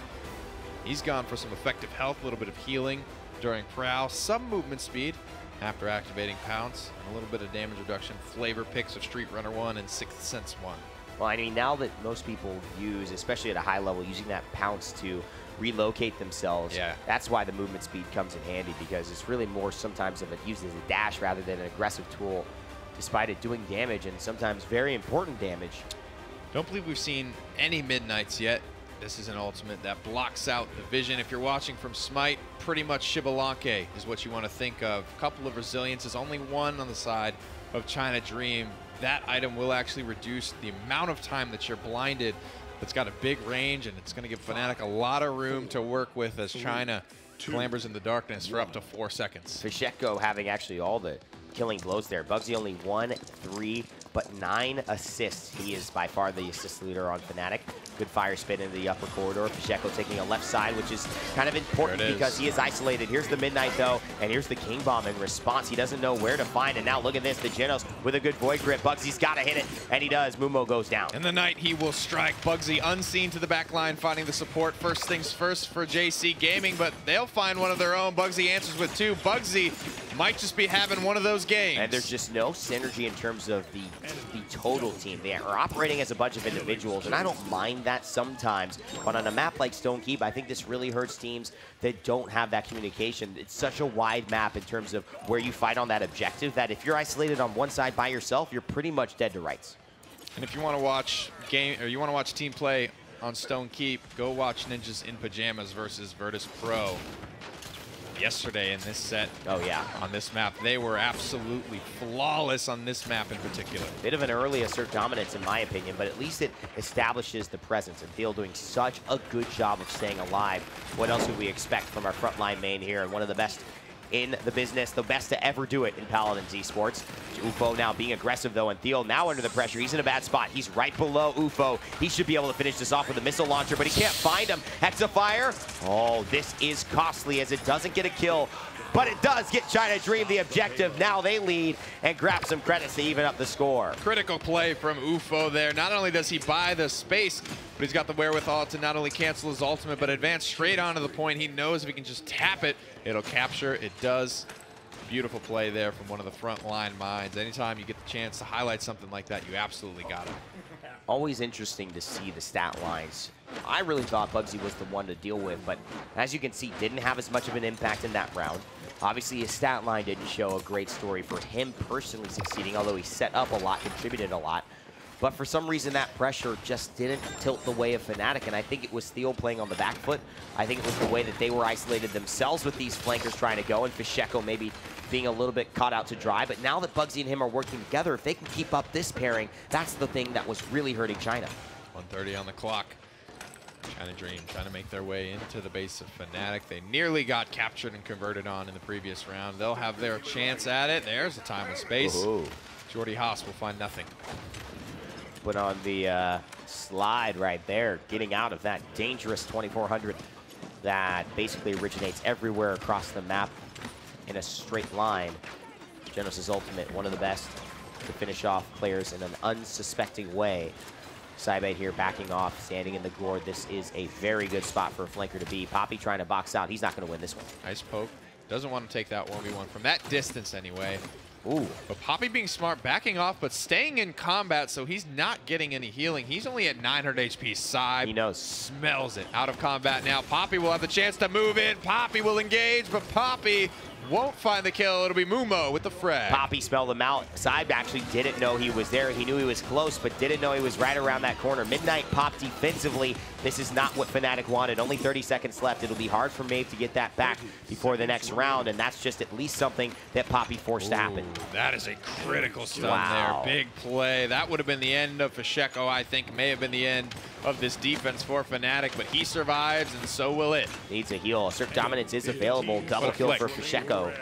They just don't have the type of sustain they would need, and this is where you look at some of these lineups where you have double support happening, and you have that kind of pocket healer and you have that burst healer when things get bad. But right now, it's just the Genos, and Mumo was out, and so was that push. It's defense successful for FNATIC, 2-2. I love seeing the Strogos from Lil Fishy on Stone Keep. I don't know why, but this is the champion. This is the map this cemented in my mind this man's performance. Here we'll actually get to watch this again. Here it is. Ash. Yeah, she connects. No, that's Genos. Connects with Genos. Where was Genos? He was right there. She got Genos right there at the bottom. Genos is on her team. What you talking about, Willis? What do you mean? The That Drogos Ash- killed Genos, though. Drogos killed Genos. Okay.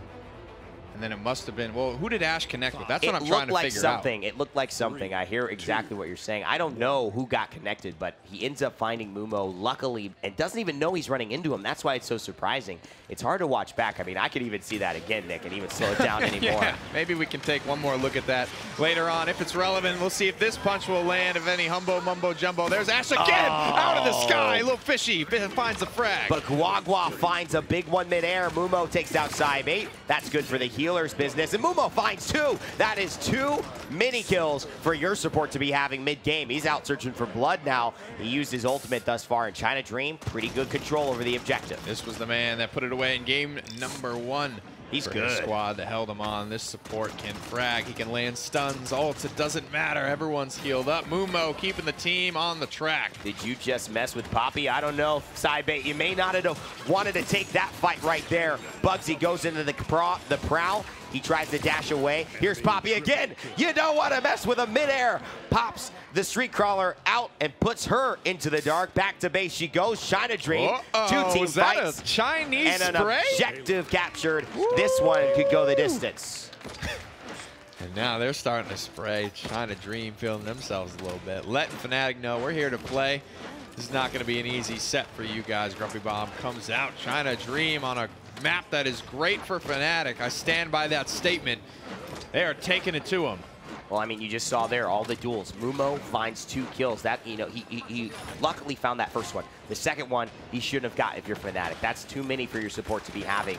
And I think at this point, when you see Poppy win that duel with Bugzy, it's just a matter of that's the clinical skill that we all knew China was going to bring to the table. And now that they're playing with more synergy, with more confidence, they're getting wins against FNATIC, that mechanical skill might carry them through in these big moments. 142 on the clock. 3, almost 4 ultimates for the China Dream. FNATIC with 3 of their own. Great defensive options for them, not only the Midnight, but the Dread Serpent to engage with. So they have the tools to use, and the clock strikes midnight. King Bomb ready for battle. Guagua, maybe not using it through time and space, selected as well. Nothing happens from there. Guagua finds a kill on Thiel early, backing off as well. Still has his ultimate in the table. And Poppy finds a great kill on Saib8, but Fisheko answers back. Oh, Fishy, they need you now more than ever. Dragon Punch at the ready, but a Hexifire's blazing. Thiel, can you hang on long enough? Big Dread Serpent FNATIC looks like they'll hang in there. What an incredible Dread Serpent there, but guess what, ladies and gentlemen? There's still Let him know! a minute left. Quadra from Fisheko can't take that away from the youngster who's proven he's one of the best in Europe, but they still have a lot of work to do because it's 90% of the way pushed in. Oh my God, Evan, there's 45 seconds on the clock. That's what I said. There's a lot of time. Hey, you can read a 2 book. ultimates there. You can See a movie. indeed. Still have time to push this thing in. Midnight, a quick charging ultimate. Frankly, Dread Serpent can be, but it has to come through combat. A lot of poke damage coming out from Maeve. She's back to 51%. Thiel not exactly healthy on the objective. This is a best of 5. This is a knockout round. Fnatic know that they've got to take the lead here somehow, some way. 15 seconds left. That was a good stall. I think every team right now is just trying to get as many ultimates charged up as possible for that potential last round. 8 seconds left. Guagua can touch.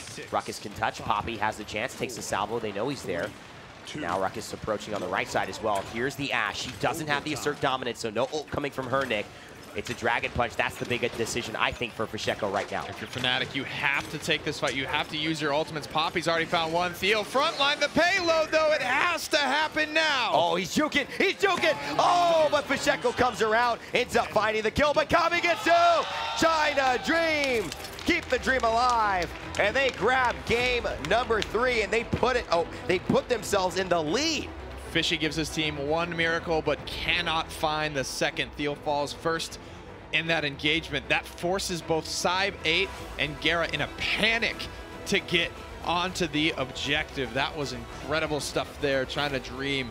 They keep it locked down, and they push it through for the finish. And Kami, for the first time anyone on China Dream has popped off.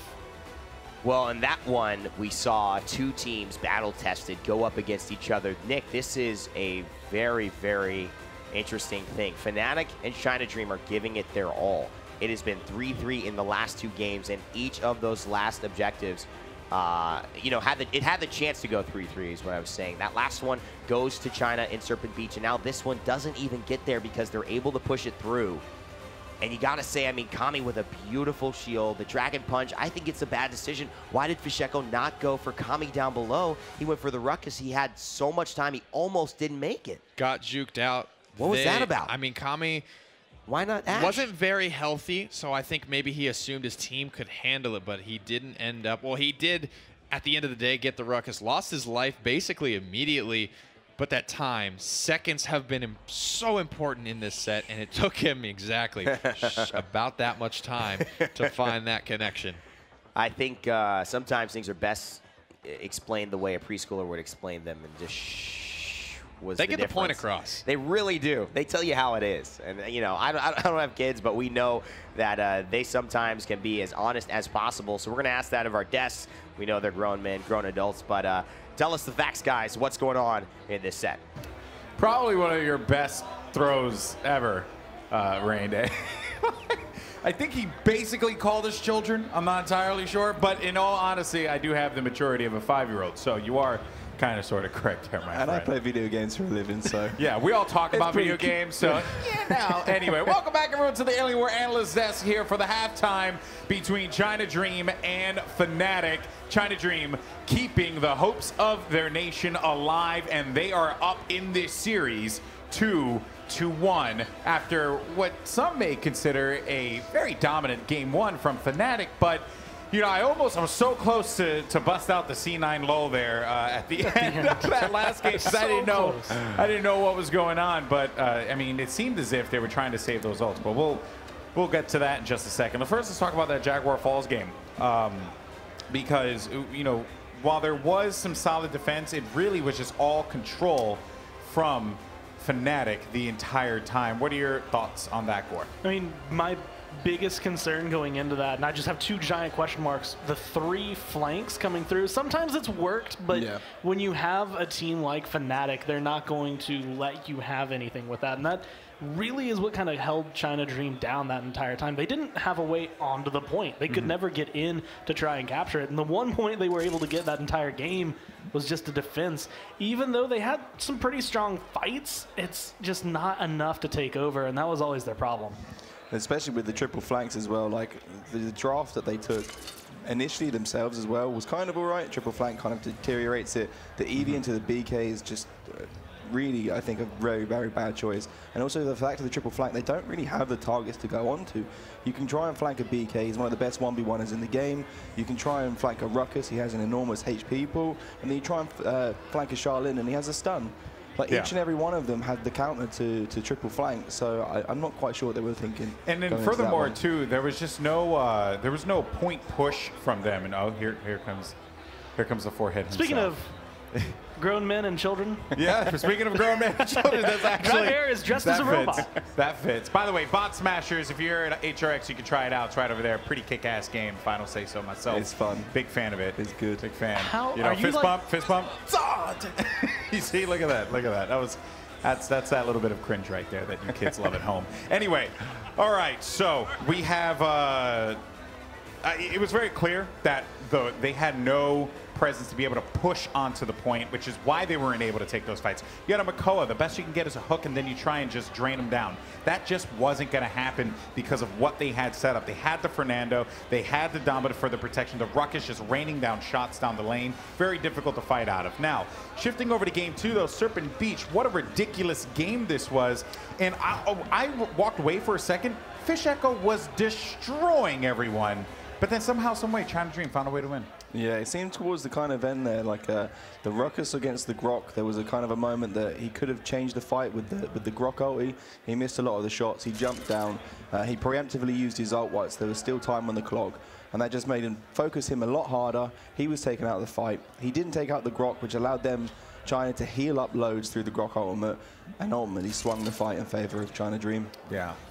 BK, man, the Bomb King, Fisheko. Yeah. What your thoughts were? I mean, there was a point later in that game, and with the way FNATIC was playing, it looked like it was going to be something they could kind of finally push forward.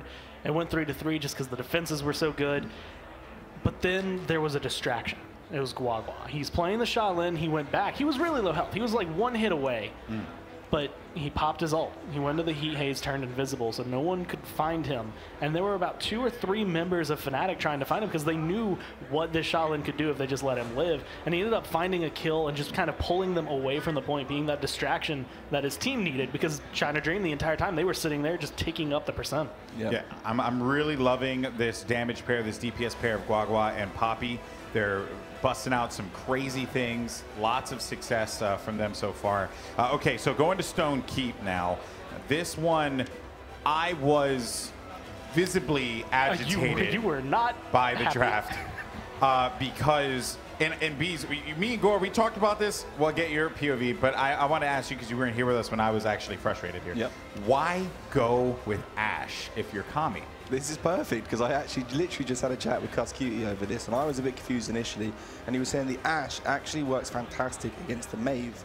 Because the Ruckus and the Maeve, when they're trading out, the Maeve shoulder peaks, hits an easy 900 damage on you with the double shots, and it's obviously shoulder peaking, whereas you can't do that against the Ashe. Because the Ashe has the ball that will go past the peak and explode, you can do the damage to the Maeve at the same time as she's doing damage to you. Obviously, you have the higher HP pool, so typically you win the trade out. So you win the poke war. Yeah, you win the poke war, and that's what she will do. She wasn't necessarily there as like a point tank or anything like that. She's more just to hold one side and ensure that the Maeve can't get through. Interesting. Your thoughts, Gore? I mean, my thoughts, because I went through after I saw that, because you came in and you were just, why Ashe? You're like, Inara was open. Like, you were mentioning every other front line that they could have had. And so I went back and I looked through it, and the 3 front lines that we have been seeing out of China Dream so far have been Makoa, who was banned, Torvald, which was banned, and then Fernando, which was the first thing that we saw FNATIC grab up away. And I kind of felt to me as though it was like, well, maybe that's just the next thing they have open. Maybe that's the next thing they know how to play. But if you can bring it in, it's good against the Maeve, then it's just a good thing, because that's actually something that bugzy was not uncounterable, but he has been doing a lot throughout these last couple of days on this Maeve. So being able to have something to go against that is a lot stronger for the team. bugzy also does a lot of when he plays Maeve. He likes to use the mechanic in the game where if you jump off of a wall, you can kind of get a little bit extra height. So he uses the jump off the side when he uses his shoulder peak, he's always in a different position in regards to where you think he might be. Again, though, the Ashe counters that, because it doesn't matter how high or low you are, the explosive damage from the Ashe shots is still going to get you. I have to say, that is a very meta thought process there from China Dream, and most importantly from Kami, if that's the case. And I think that's like more or less what I'm wondering here. Is it that China Dream are so prepared and they're thinking outside of the box, stuff that, quite frankly, FNATIC haven't really thought of, or do they just have does he have a shallow pool of champions when it comes to the front lines? Is he incapable of playing Inara? I do wonder. I don't know. Inara's a very strong champion. Thing is, Inara is one of those ones where you can start off easy with Inara and she's not particularly difficult. Then the mechanics of Inara and the rotation of your abilities, once you hit the higher leagues, does become more difficult. Using your wall to actually trap people correctly, using it to get the right angles and everything. So she's one of those ones, easy start, but kind of a higher, can have a higher skill cap. That makes a lot of sense. That makes a lot of sense. But now we move forward into game 4. And if I am correct here, it will be FNATIC's pick.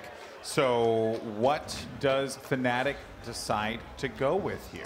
I'd like to see an early Ruckus pick come out of FNATIC. I think when you take the Ruckus away from FNATIC, the trouble is you want to keep bugzy on the damage.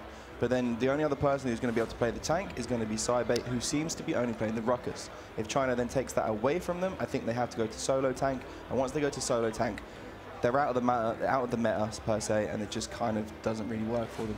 Real quick before we get into the game board. I'm just wondering where exactly they want to take it map-wise, because I know Frog Isle and Bright Marsh, you don't really want to let China Dream have those maps because they have champions that are solid picks for that Bomb King, for the Bright Marsh Cassie, or Strix, whatever China Dream wants to run on Poppy for the Frog Isle, anything. So there's kind of limiting maps that you can go to where they're not going to have as much strength. Yeah. It's going to be intense. I can't wait. Let's just jump right into action. No more delays. No more talking. It's time to send it over to your casters. You got Rain Day. You got the one with the gorgeous hair, pretty hair. Take it away, fellas. Well, I feel kind of awkward because you just said no more talking, but that's literally all that we do as a career. So what should we?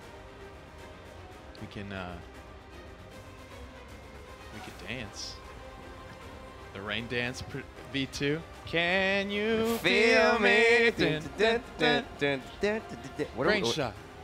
I like that. Crane shot. Where was it? There it was, over there. All right, well, we're ready to get back in. I think we're going to feel that, you know, although there is some tension in the room on FNATIC, it's not really in the room here. I think a lot of people are excited to see China Dream finally showing up the way they were intended to when they were first known to be here. Indeed, and I'm seeing up on the screen behind us, we've got our finalists for the SWC United.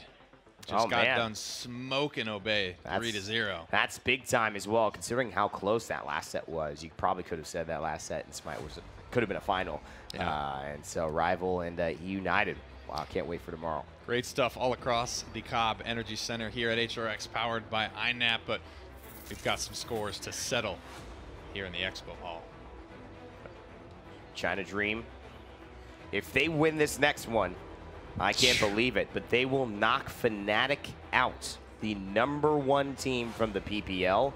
That's the league over here that we have played to get to here. They didn't have that great of a performance heading into, obviously, the Paladins World Championship qualifiers and the PPL Fall Land. They dropped off a little bit there. Virtus Pro kind of stole the show, but they were already knocked out by Nocturnes Gaming. So now, if we really do see China knock out the #1, #3 seed here in Europe, and then, of course, Nocturnes LATAM knock out the #1 seed, this is setting up for the record books. And you got to think about the seeding that Nocturnes is earning their region.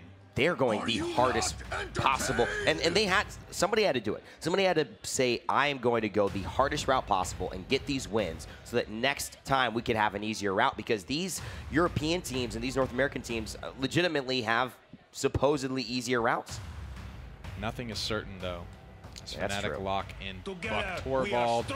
Makoa remain the bans, at least for the previous 2 games. Fernando locked in for the China Dream. That's nice. Unbelievable, commenting on the loadout in the restroom to me that they are not running brand in their loadout. We'll check that when we get in a game, but that's word on the street, my friend. Wow.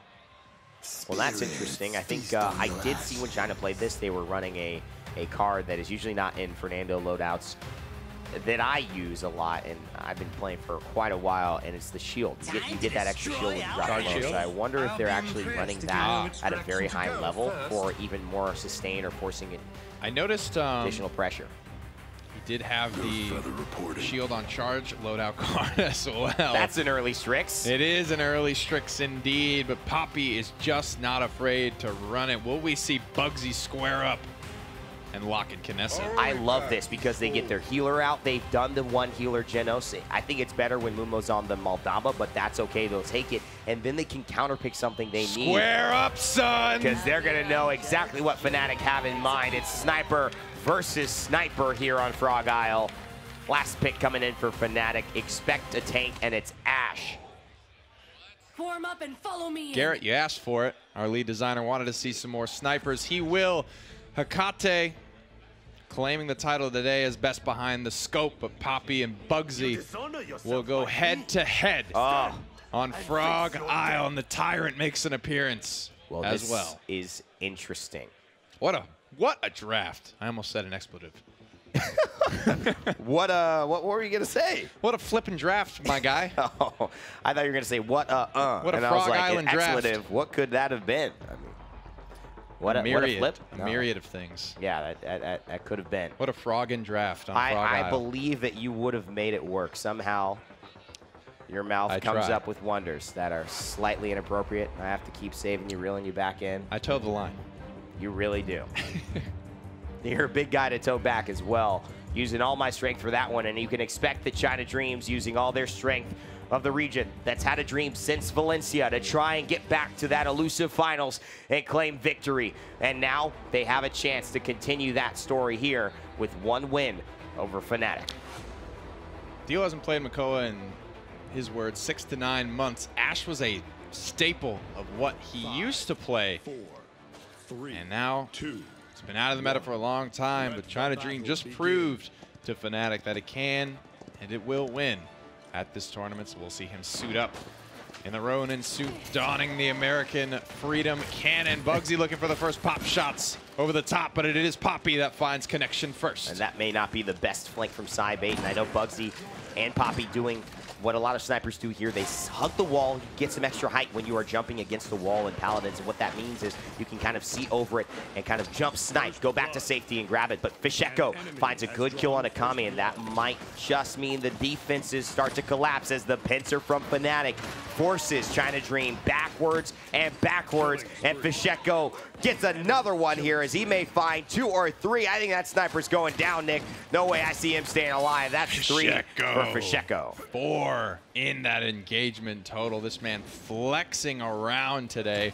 We've seen a lot from him. Buck for the first time today. He's got his cooldowns available. 66% on his ultimate. One of the leaders in this game. Poppy out in front on Strix with 85. My thing is, how is this thing going to play? I think the Bomb King is a fine pick here, but the mobility of Zen is a little predictable. The same thing with Talus. Although he can work and definitely contributes a lot of damage to that front line, I'd like to see the Zen maybe focus less on the snipers, more onto the frontliners, see if he could burst Thiel down, burst Ruckus down. This is not working thus far for China Dream, and FNATIC, though, having a real run for it. Bugzy finding the first frag on a Guagua. The sniper is starting to make some noise, but not enough ammunition, in fact, in the offhand. JC Poppy with a miscalculation. And is he running crack shot, Nick? That's what he ran before. It seems like maybe Nocturnal is the one that is going to be his choice this time around. But if they go into Illuminate, if they itemize into that, it can be hard for someone to pick up that just for the sniper, but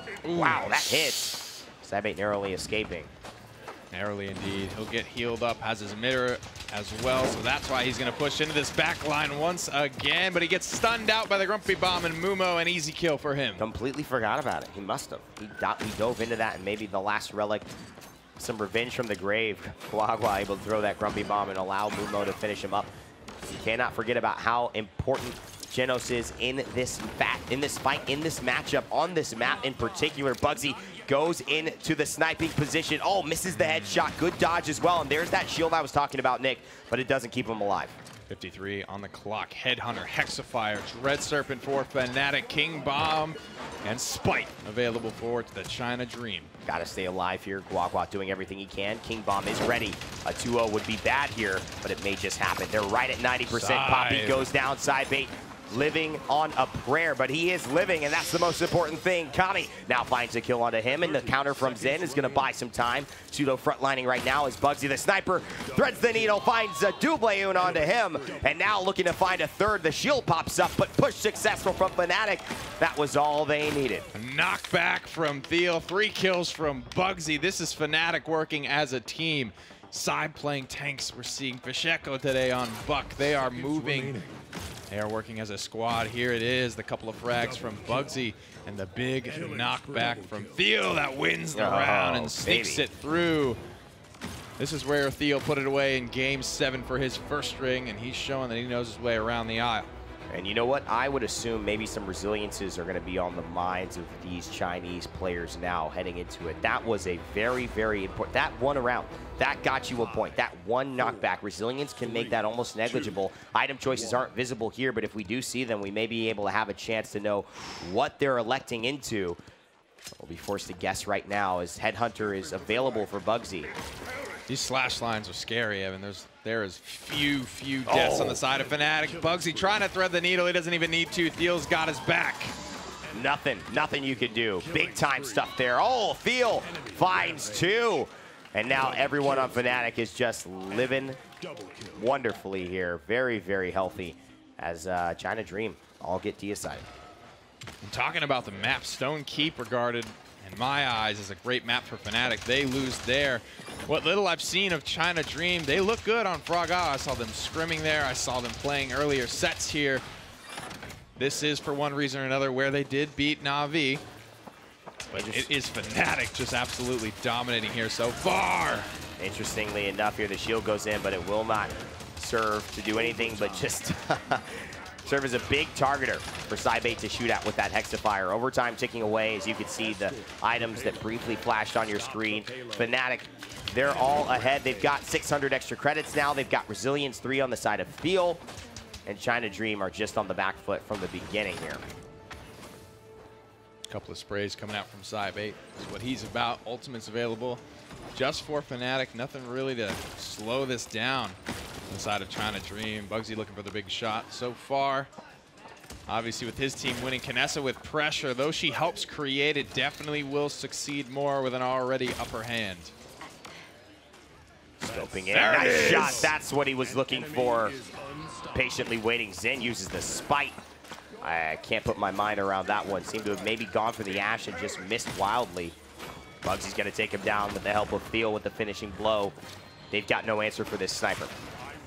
Bugzy's starting just so many kills for his team. Doesn't matter who's cleaning it up. He will get the battle standard planted. 14 streak for Thiel will burn on. And that's big. They got Fisheko. He was causing a lot of problems, but so is SciBait. I mean, he's playing wonderfully on this Ruckus. And you can see he is just unstoppable right now. 12 streak for him. I think FNATIC are going to walk this one through, Nick. I don't see any way for China Dream at this point with the stagger to not lose this game. Defensive option expended for SciBait. He falls back. It is just Kami on the point with Fernando. The shield falls. He is still very healthy, and he's bought a lot of time.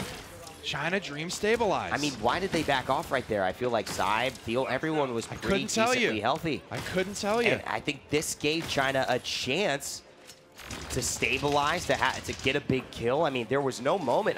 I think FNATIC let their foot off the gas, and that could come back to haunt them. One ultimate used there, the flashbang from Strix. He's back to 20% already. That's a quick charger. Hexafire, and just trying to break this choke again. That's a good start. Bugzy finds another pick. And SciBait needs to be done with here, but you know, a big shot from Strix may do it. Mumo actually finds SciBait. Bugzy gets spited, and you can tell he does have a lot of bad vibes going on, but a wonderful, wonderful ultimate from Mumo, and now it's Healer v Zen, and Zen's gonna win this battle for sure. And 8 seconds left. I can't believe I'm gonna say this, but China Dream look like they're gonna hold. And that is just great team play from both sides. You saw SciBait go to the back, put pressure on Poppy to make room for Bugzy, but then Zen was there to respond. UFO very rarely has gotten to the back line this game, but he does when it matters most to keep their dreams alive. And of course, China Dream, they're up 2-1 in this best of 5, so they do have a game to give. Now, if they can take a much better situation here, look at that. Bugsy's not even looking at him. And you see that spike barely cleaning him up. Not running Guillotine, running, I believe, Does Smolder. exactly 2,000 damage. Exactly enough to kill just Knessa from this lineup of FNATIC. You know, at this point, Nick, what does Zen need to do that more often? Where does he need to go? He's got the ultimate charged. It's difficult because what he has, or what he doesn't have, excuse me, that FNATIC and bugzy specifically do, is that back line pressure. China Dream do not have that frontliner to give. 2 frontliners means FNATIC are just going to have more pressure and control of this team fight, and Hexafire comes out, CC immunity, so that Xin bounced right off. There was no way he could have thought about that mid-reaction. It was just too fast. He was thinking, oh God, here's a perfect target, but it was a day late and a dollar short, and now Kami goes down to Cybe 8. Guagua's at 79 health. That looks like it'll do. China Dream gonna back off, but they're not quite out of it. Thiel's very aggressive. He doesn't have assert dominance, and if he can go down here, there's still time for China to touch and start in overtime. Very little dueling between Poppy and bugzy this game because Poppy just hasn't been allowed on the battlefield, zoned out by Thiel. Cybe just barely over the top, but with not enough time, we see just a foot on the objective Kami. Too little, too late. I mean, if you're looking at that, that foot's on the point. But of course, I've been there so many times. It is not in terms of this game counting it. And that is going to be a FNATIC victory, and I'm sure very, very close. Because who knows? He got over that ledge. King Bomb coming through. Thiel doesn't have the assert dominance anymore. Poppy starts to get some rooms and can go to the back line. That could have been totally different, but China put themselves in this position going down so quickly, so early, that FNATIC definitely deserved that one. It's all squared away. Game 5 is next. And that means either FNATIC or China Dream are going home. And one is moving on to face G2 for a spot in the semifinals. Deep into the map pool now as we've gone the distance. China Dream, of course, they scored the early advantage. So going into game 5, they will have map choice. bugzy on Knessa that game. He squared up to Strix. I don't remember the last time we got to see a Strix versus Knessa matchup, but bugzy did find, I know, at least 1 kill on the Poppy, just to let him know. New meeting old here in the story of both bugzy and Poppy and Strix and Knessa. Strix, her tutor, double kill there. Massive knockback from Thiel. That is percussion right there, and his loadout. It's going to allow FNATIC to slide on through, and it didn't stop there. bugzy, not with a lot of massive headhunters this game. This is his 2nd time playing Knessa on Frog. Kami's going to go down. And this, just look where bugzy was. He was way out in the open. Right. That is a thank you to Cybe 8. That is a thank you to Thiel. Yeah. They worked hard for that space.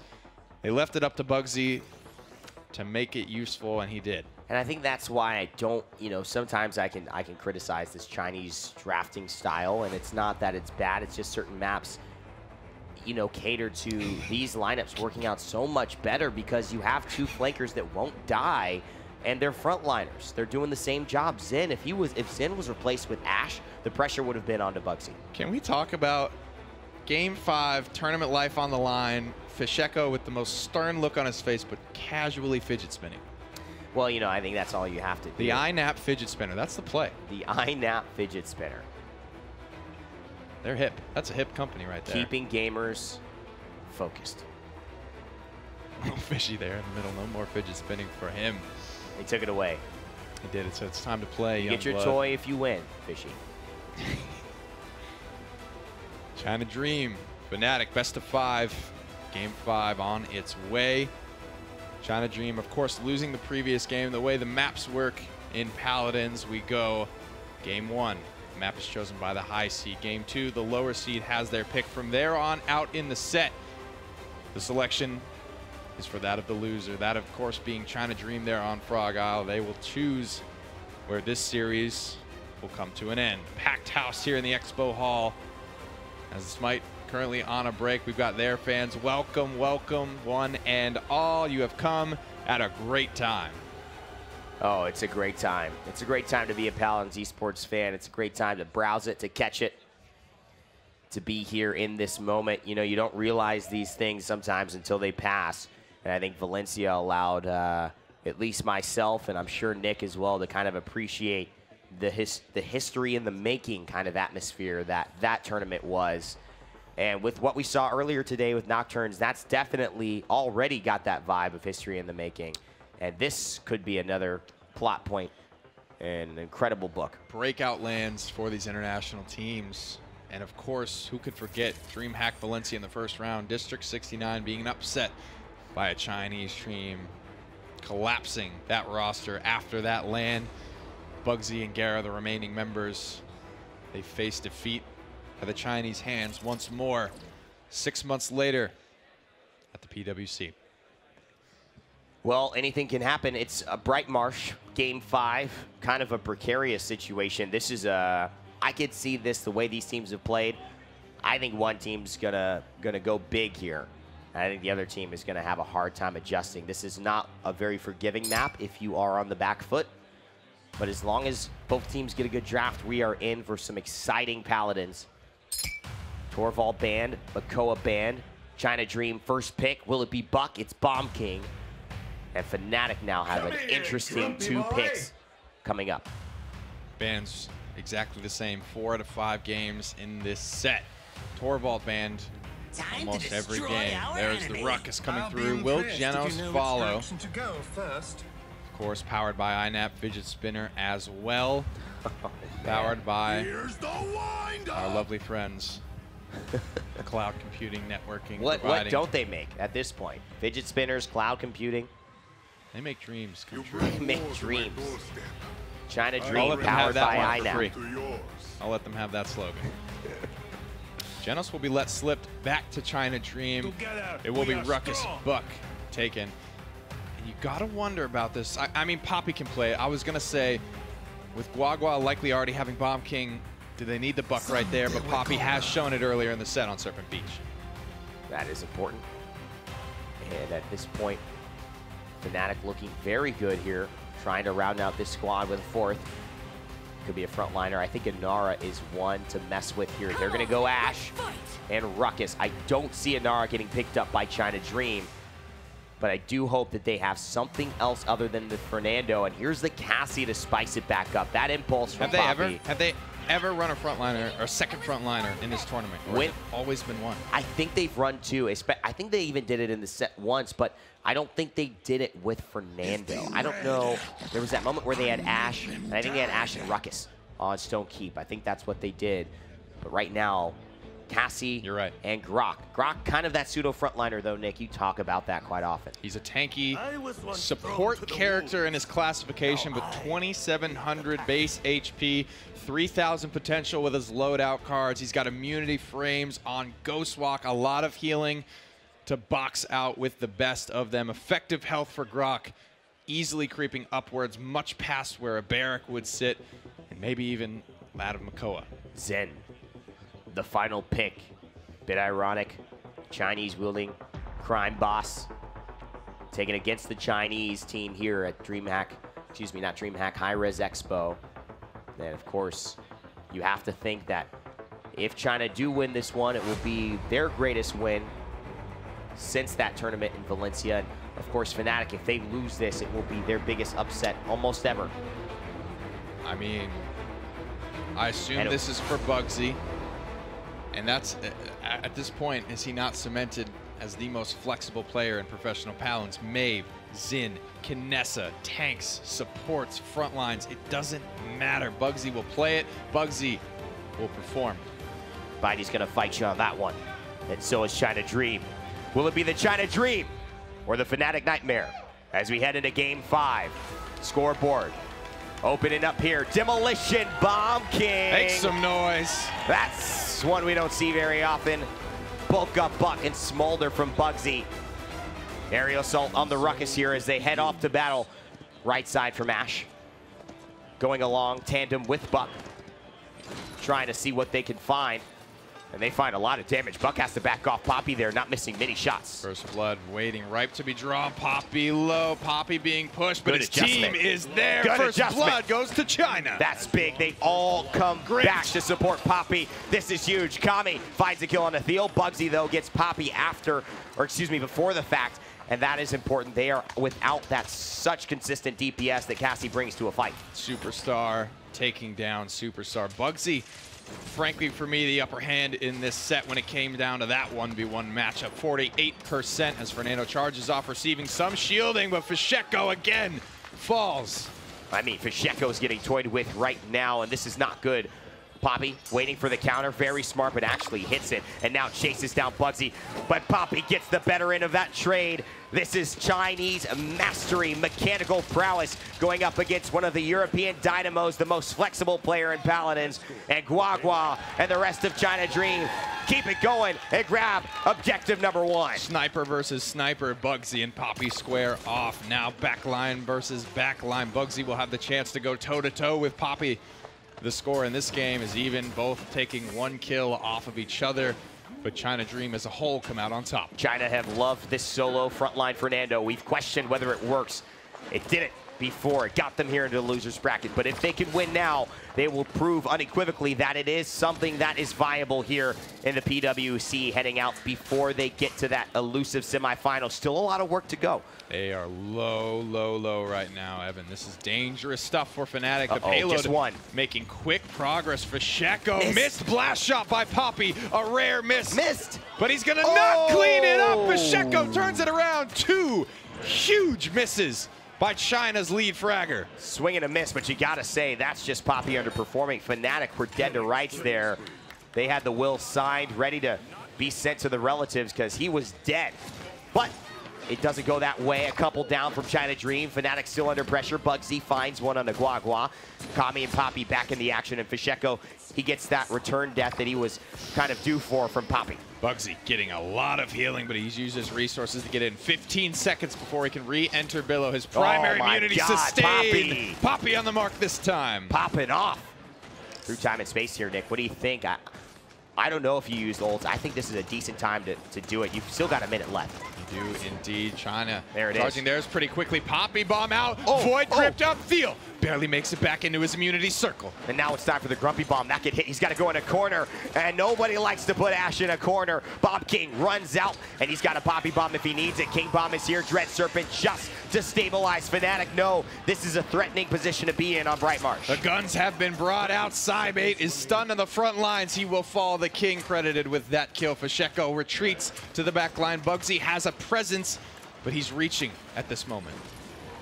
The atmosphere is tense. Both teams know this means everything for their tournament hopes at the biggest event of the year, the biggest expo ever for Paladins.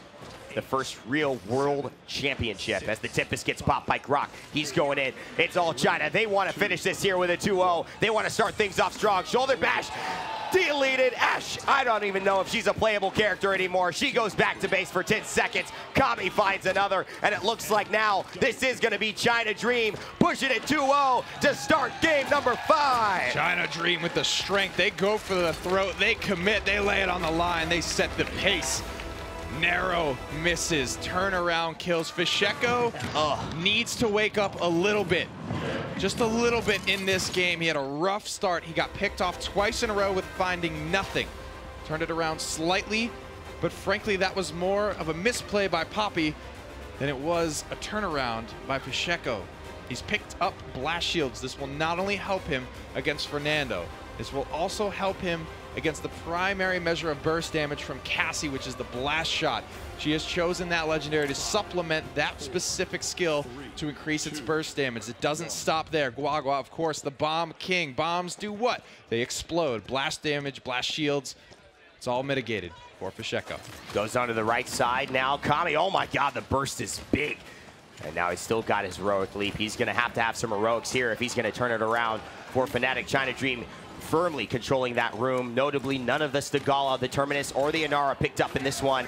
And so far, FNATIC have been on the back foot, but a good kill by Thiel. But Mumo gets the better end of Bugzy. Nice soul, Gerrah. He's going to pop his Dread Serpent into the fray. That will turn this fight around for them. Thiel, low. Ultimate available. Damage immunity, battle standard planted on the point. And this is Grok trying to hold it down. It's one orc against the world, but I don't know if he's going to have enough in the tank. There's a nice immortal from Fernando, and and the shoulder bash goes into the CC Immune. Invulnerable target. The Spaniard looking healthy, hot, and flames ready to fire. That may have just went to Thiel if he was a little bit later on that shoulder bash, but Cy8 puts baby in the corner. Bugzy finds 2. Double kill, triple kill. No, not a triple kill. There's Cy8 cleaning up 2. Bugzy with 2 of his own. A double-double, so to speak, for Cy8 and Bugzy. And now 66% and climbing here. FNATIC can zone well enough. I think they've got this one around. I'd expect to see a FNATIC objective captured. And I think with this effective zone, it is going to be the case here. FNATIC still back in it. Europe's not quite out yet here. Great stuff so far. Comeback mechanic assisting FNATIC to their first offense of this game, meaning every second that they are standing on the objective, they're capturing 4%, whereas Trying to Dream without that mechanic is only capturing 3. Poppy finds a nice, cute little frag there onto Thiel, who's making it happen on Ashe. I gotta say, it's been a long time since we've seen him on this champion, but it feels like yesterday he knocked the rust right off. It's the battle of champions that shouldn't be played right now. Cassie here with the impulse build. No one saw this legendary or this champion having an impact here, as well as Ashe. She was not a part of the meta for so long after that nerf to the Battering Ram legendary, which took off the CC immunity. I mean, what a tournament. These guys have been playing on this patch, OB63, this current game state. Very consistent for a long time. Pretty clean patch as far as some of the tournaments we've seen in the patch, and I think we're reaping the rewards of that as a result. We've seen almost every champion this tournament. Just Willow and Victor going unpicked. This is the best competitive Paladins has ever looked. But I gotta say, Nick, if we go back to the game state of this game, this is the best China have looked, I gotta say, ever in this tournament. They are finally competing at the level people expected of them.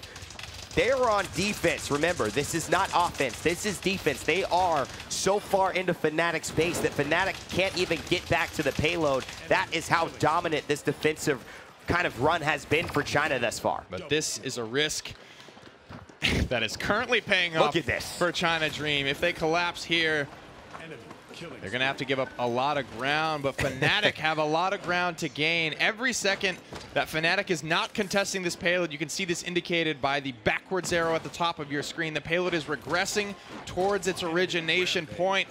And as you can see by that red progress bar, it's not far from home. Bugzy looked like he was maybe trying to spike there. I saw an interesting animation come through. Poppy deletes him through time and space as well. I don't know if I like Mumo using that, but it does at least make sure that there is no way they're going to be able to gather around this objective and push it with any time remaining. I really don't like that.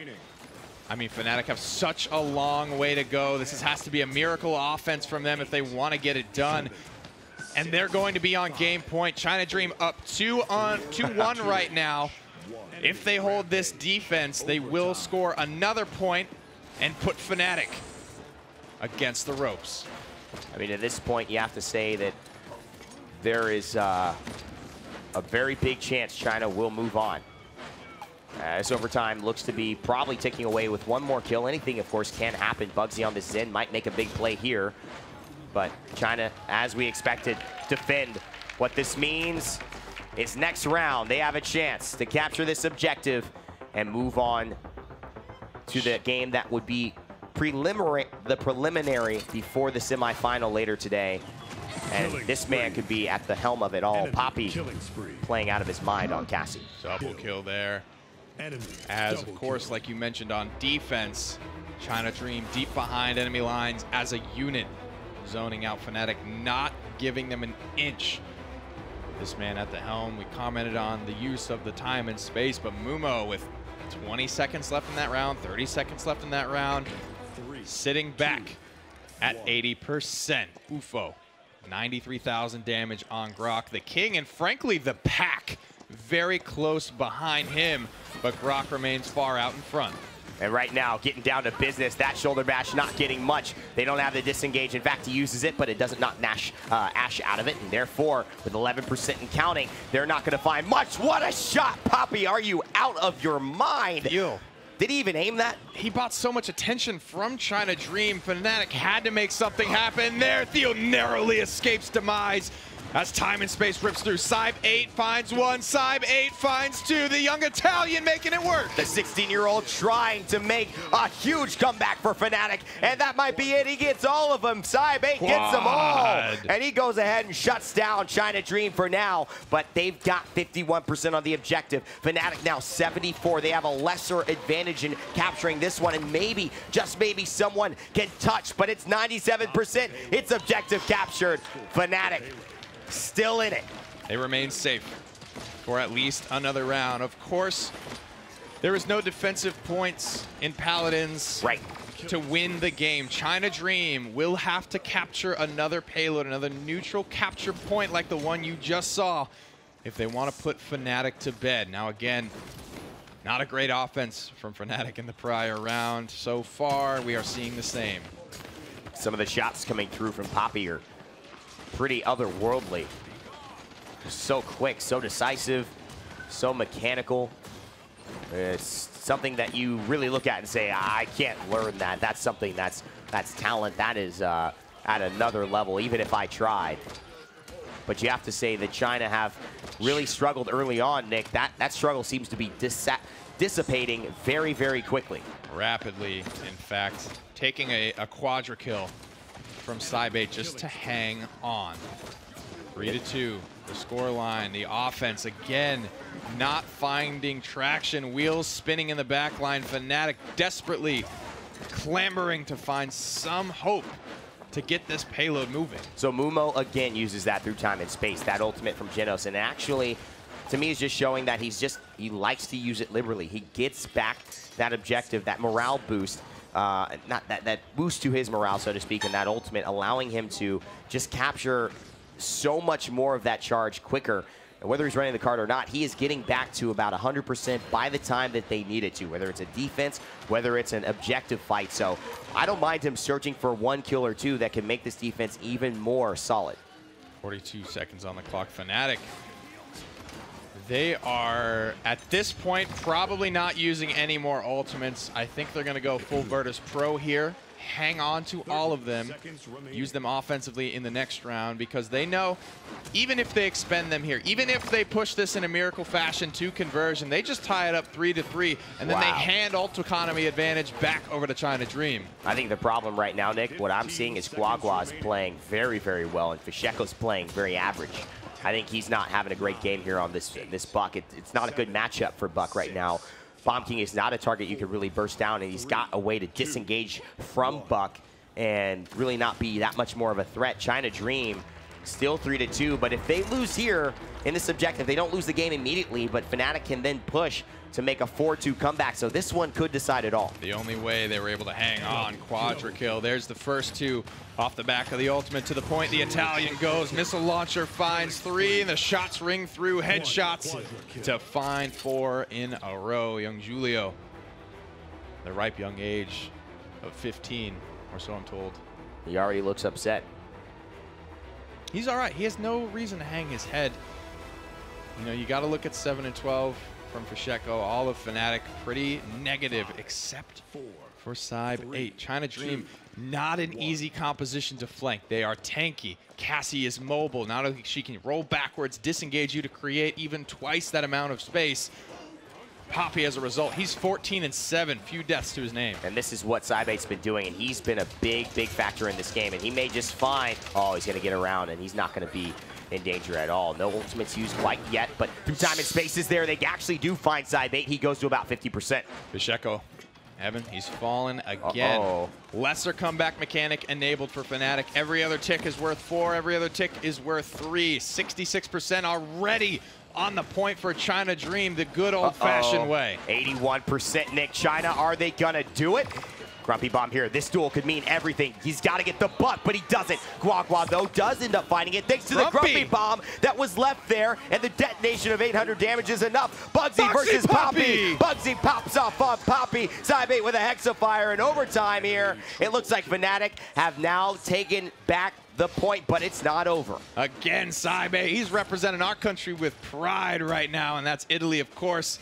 myself being Italian as well, I got to have a little bit of a dog in this race. 99% though for the China Dream.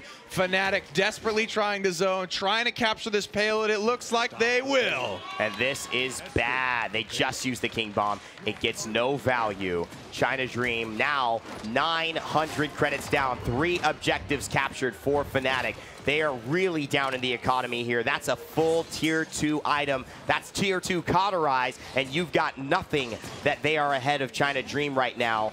And that is not good, especially with 2 minutes and 7 seconds left to push. Saibe, great plays this game. He is keeping FNATIC in it with his positioning. Of course, the aim has to follow. Great moves as well from bugzy, finding some critical frags, that counter. He's throwing out some predictive anticipation autos, I'll call them, as people are coming around the corner. They're eating damage, and you have to do that type of thing with Xin. His autos move fairly slowly across the map. FNATIC is making it work. I mean, what's going to happen here, Nick? It could go any way right now. And even if they do defend, which that's not guaranteed, especially with Fisheko jumping onto the Fernando, it's going to be a tough next round. They lose Mumo. They might just lose Kami here. Good rotation. Getting the pressure on. Fisheko's going to back off, and UFO with a big kill there. To the back line goes bugzy. Spike comes out, healed up to full. He's buying a lot of eyes on him in the back line. bugzy, do you have any more cooldowns? Anything left to give? He whirls extremely low HP, but bugzy, Adrian Bugowski finds a big frag. I'm surprised you said that name that fast, Nick. Good job on you. Minute left. There is still this downtime because they've got to make it around this next choke point. Now, it's 50% of the way, but 50% is misleading because in this game, in this map specifically, it is so close. You see the circle right there, and the payload is in line of sight. It is almost pushed. One more big fight will probably do it for FNATIC, but China Dream looked to be holding pretty strong. bugzy, Gerrah, Thiel defending his ring, looking for his second. bugzy and Gerrah just trying not to be defeated by China again. Boy. Immortal comes out. The final 30 seconds of this round have counted down. They've got to get a big kill. Mumo here doesn't get anything on the through time and space. No one has died on FNATIC. That is a horrible thing. King Bomb is here. Poppy goes down. Will he get 2? This is big. Grumpy Bomb. Bomb King doing the work, but 90% assert dominance, and FNATIC are going on. That'll do it. China narrowly put away. Even after that colossal King Bomb found by Gua. There was so much left on the front line. 2 response frags from FNATIC and proper positioning. Thiel, by the sweat of his brow and the strength of his back, forces that payload through as his conquest for his second ring continues. FNATIC grabbed the first game. China grabs the second 2, and FNATIC grabbed the last 2 in this best of 5. And with a 3-2 scenario going into a 4-2 scenario to win, FNATIC don't even let an objective get captured. They seal the deal with a push. And what a push it was. Thiel, he was a big part of that. That assert dominance at the end just was incredible, as well as the Dread Serpent from Gerrah to really help Poppy not be a factor. But who got them there? It was the young Italian in my eyes. Saibe 8. Quadra kill in 1 round, triple the next. Massive plays from the young Julio on Ruckus, a character he's not known for, a character he doesn't play often. To pull it out with backs against the ropes, he went big. Wonderful would be proud, less than 500 HP to give. He gave it all he had, he left it all on the field. Triple kill, quadra kill. There's so many moments to point out. Saibe was nervous, you could say the least, from the beginning of FNATIC jumping into this tournament, but somehow he has made a comeback, and it's exactly when FNATIC needed him to. They advance, and they get to face G2 now, as those 2 teams will battle it out. North America's last hope, and of course now the Europeans, who have struggled but have found a little bit of light at the end of the tunnel before they get to go to the semifinals. They fought so hard, but they still have a lot of work to do. That's enough from us over here on the casting platform. Send it back to the desk. Guys, what did you think? Oh, man, that was a good old-fashioned barn burner right there, folks. Brilliant work from FNATIC as they do it in 5. China Dream, the dream ends here, but still, I'm pretty sure they made fans across the world with that performance. Unreal stuff from the Chinese. And while FNATIC have managed to stand tall today, they left with a lot of scars. They are bruised and beaten, Gore. That was a hard-fought game. I'm going to say that's a hell of a warm-up because they have another set. That's right. They have to keep going. That's not the end of the day for them. And if they can make it through that one and another one, then they do have another one after that as well. So it's going to be a still hard-fought road, but was this Siege that or was just team phenomenal. deathmatch? A little bit of both. A little bit of both. That was ridiculous. Good news is you'll be able to play team deathmatch pretty soon. But you won't be able to get 54 kills on their kids. That's insane. They outslayed them. That's a Halo term, so sorry. But the damage. The assists are huge as well from China Dream. Like the FNATIC nearly have as many assists as they have kills, which is crazy. So it was very clear that the problem that China Dream were having was the point presence. Yeah. They had no point presence whatsoever. And they were so close to winning this one out. Bees, why was that? What were some of your takeaways as far as why China Dream just could not seem to put bodies on that point and keep them there? I think initially it's the positioning that they had in the initial fights. They allowed the Ruckus to have the high ground, which just gives him fantastic control with his ulti. As we see, where he literally wiped the whole team with a couple of his ults. It's just hard for them to focus him up there, and obviously he's so tanky. You need to be on him straight away, or he's just going to rain damage down, and there's nothing you can do about it.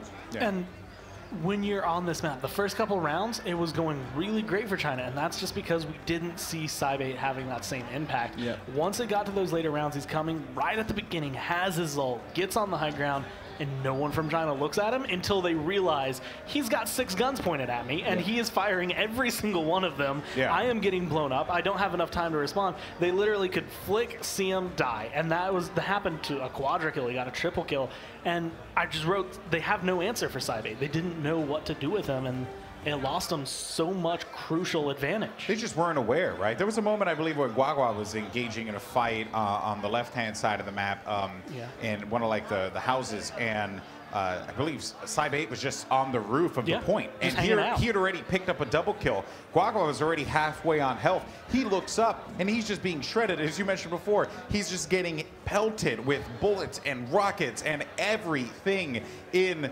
Ruckus's arsenal. Very hard to deal with. One thing that you mentioned, though, Bees, that I thought was really funny was you said, like, it sucks to get that, to lose that point, but then just absolutely spawn cap them in their base, because then you realize, like, what are we doing wrong here? It's super frustrating because you know in your mind that your draft is fine, that you potentially are playing correctly in the later stage of the fight, and then you have to ask yourself, what is it that we're doing so incorrectly that the point fight is what's eluding us? And I think maybe it's the fact they have to leave one person on the point fight. Maybe it's the 4-man zone or whatever to control the actual point isn't enough. But when they have all 5, they can push them quite easily.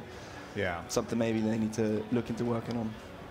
I mean, they are. Clearly, this is not the last time that we're going to see China. And also another thing as well for a lot of our newer viewers, people who may be joining us from Smite as well that just ended, this China Dream roster was actually put together for this event. They actually had some visa issues, so the full teams were not able to come and compete. This was kind of like a dream team mashup, but they had, you know, minimal time to be able to get together. Meanwhile, you have FNATIC, which is a PPL team, a team that's in the league, very practiced, very learned, and clearly it showed here the veterans came out on top. I think this just goes to show that for every single international land we have, China is going to be a threat. Like this, like you said, this was a team that was 3 members of JC, 2 members of QG.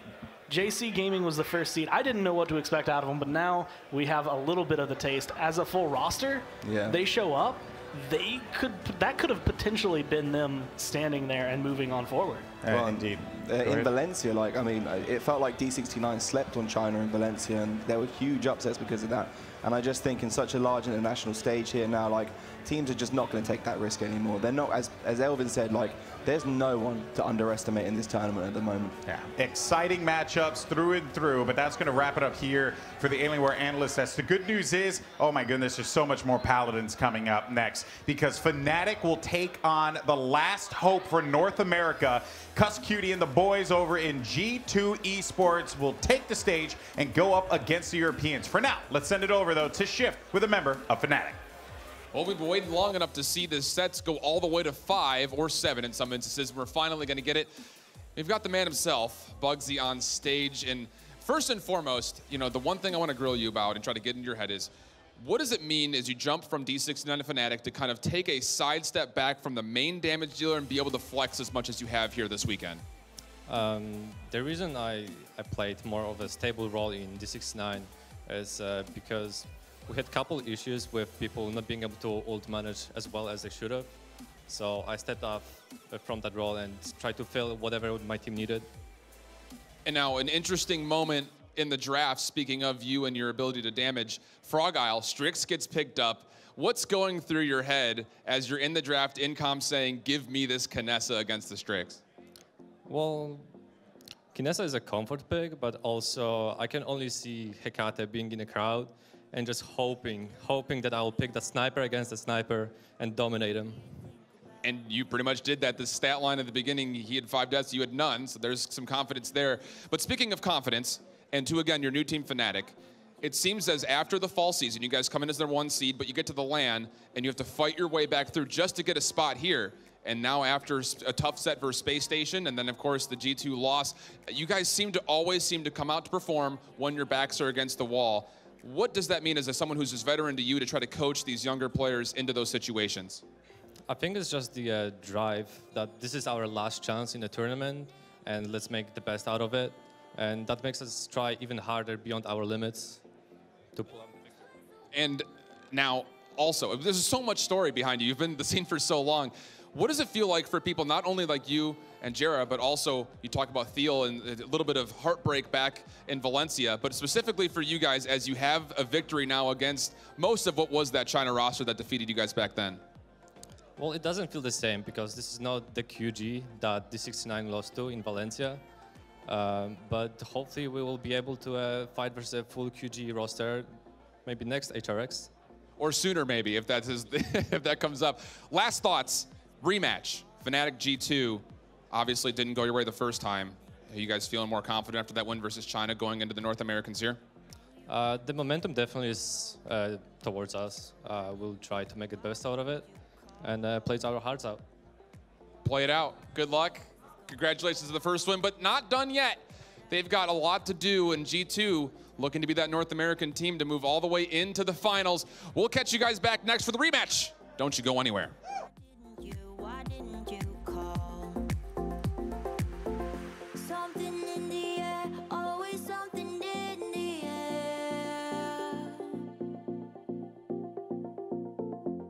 Inexplicable.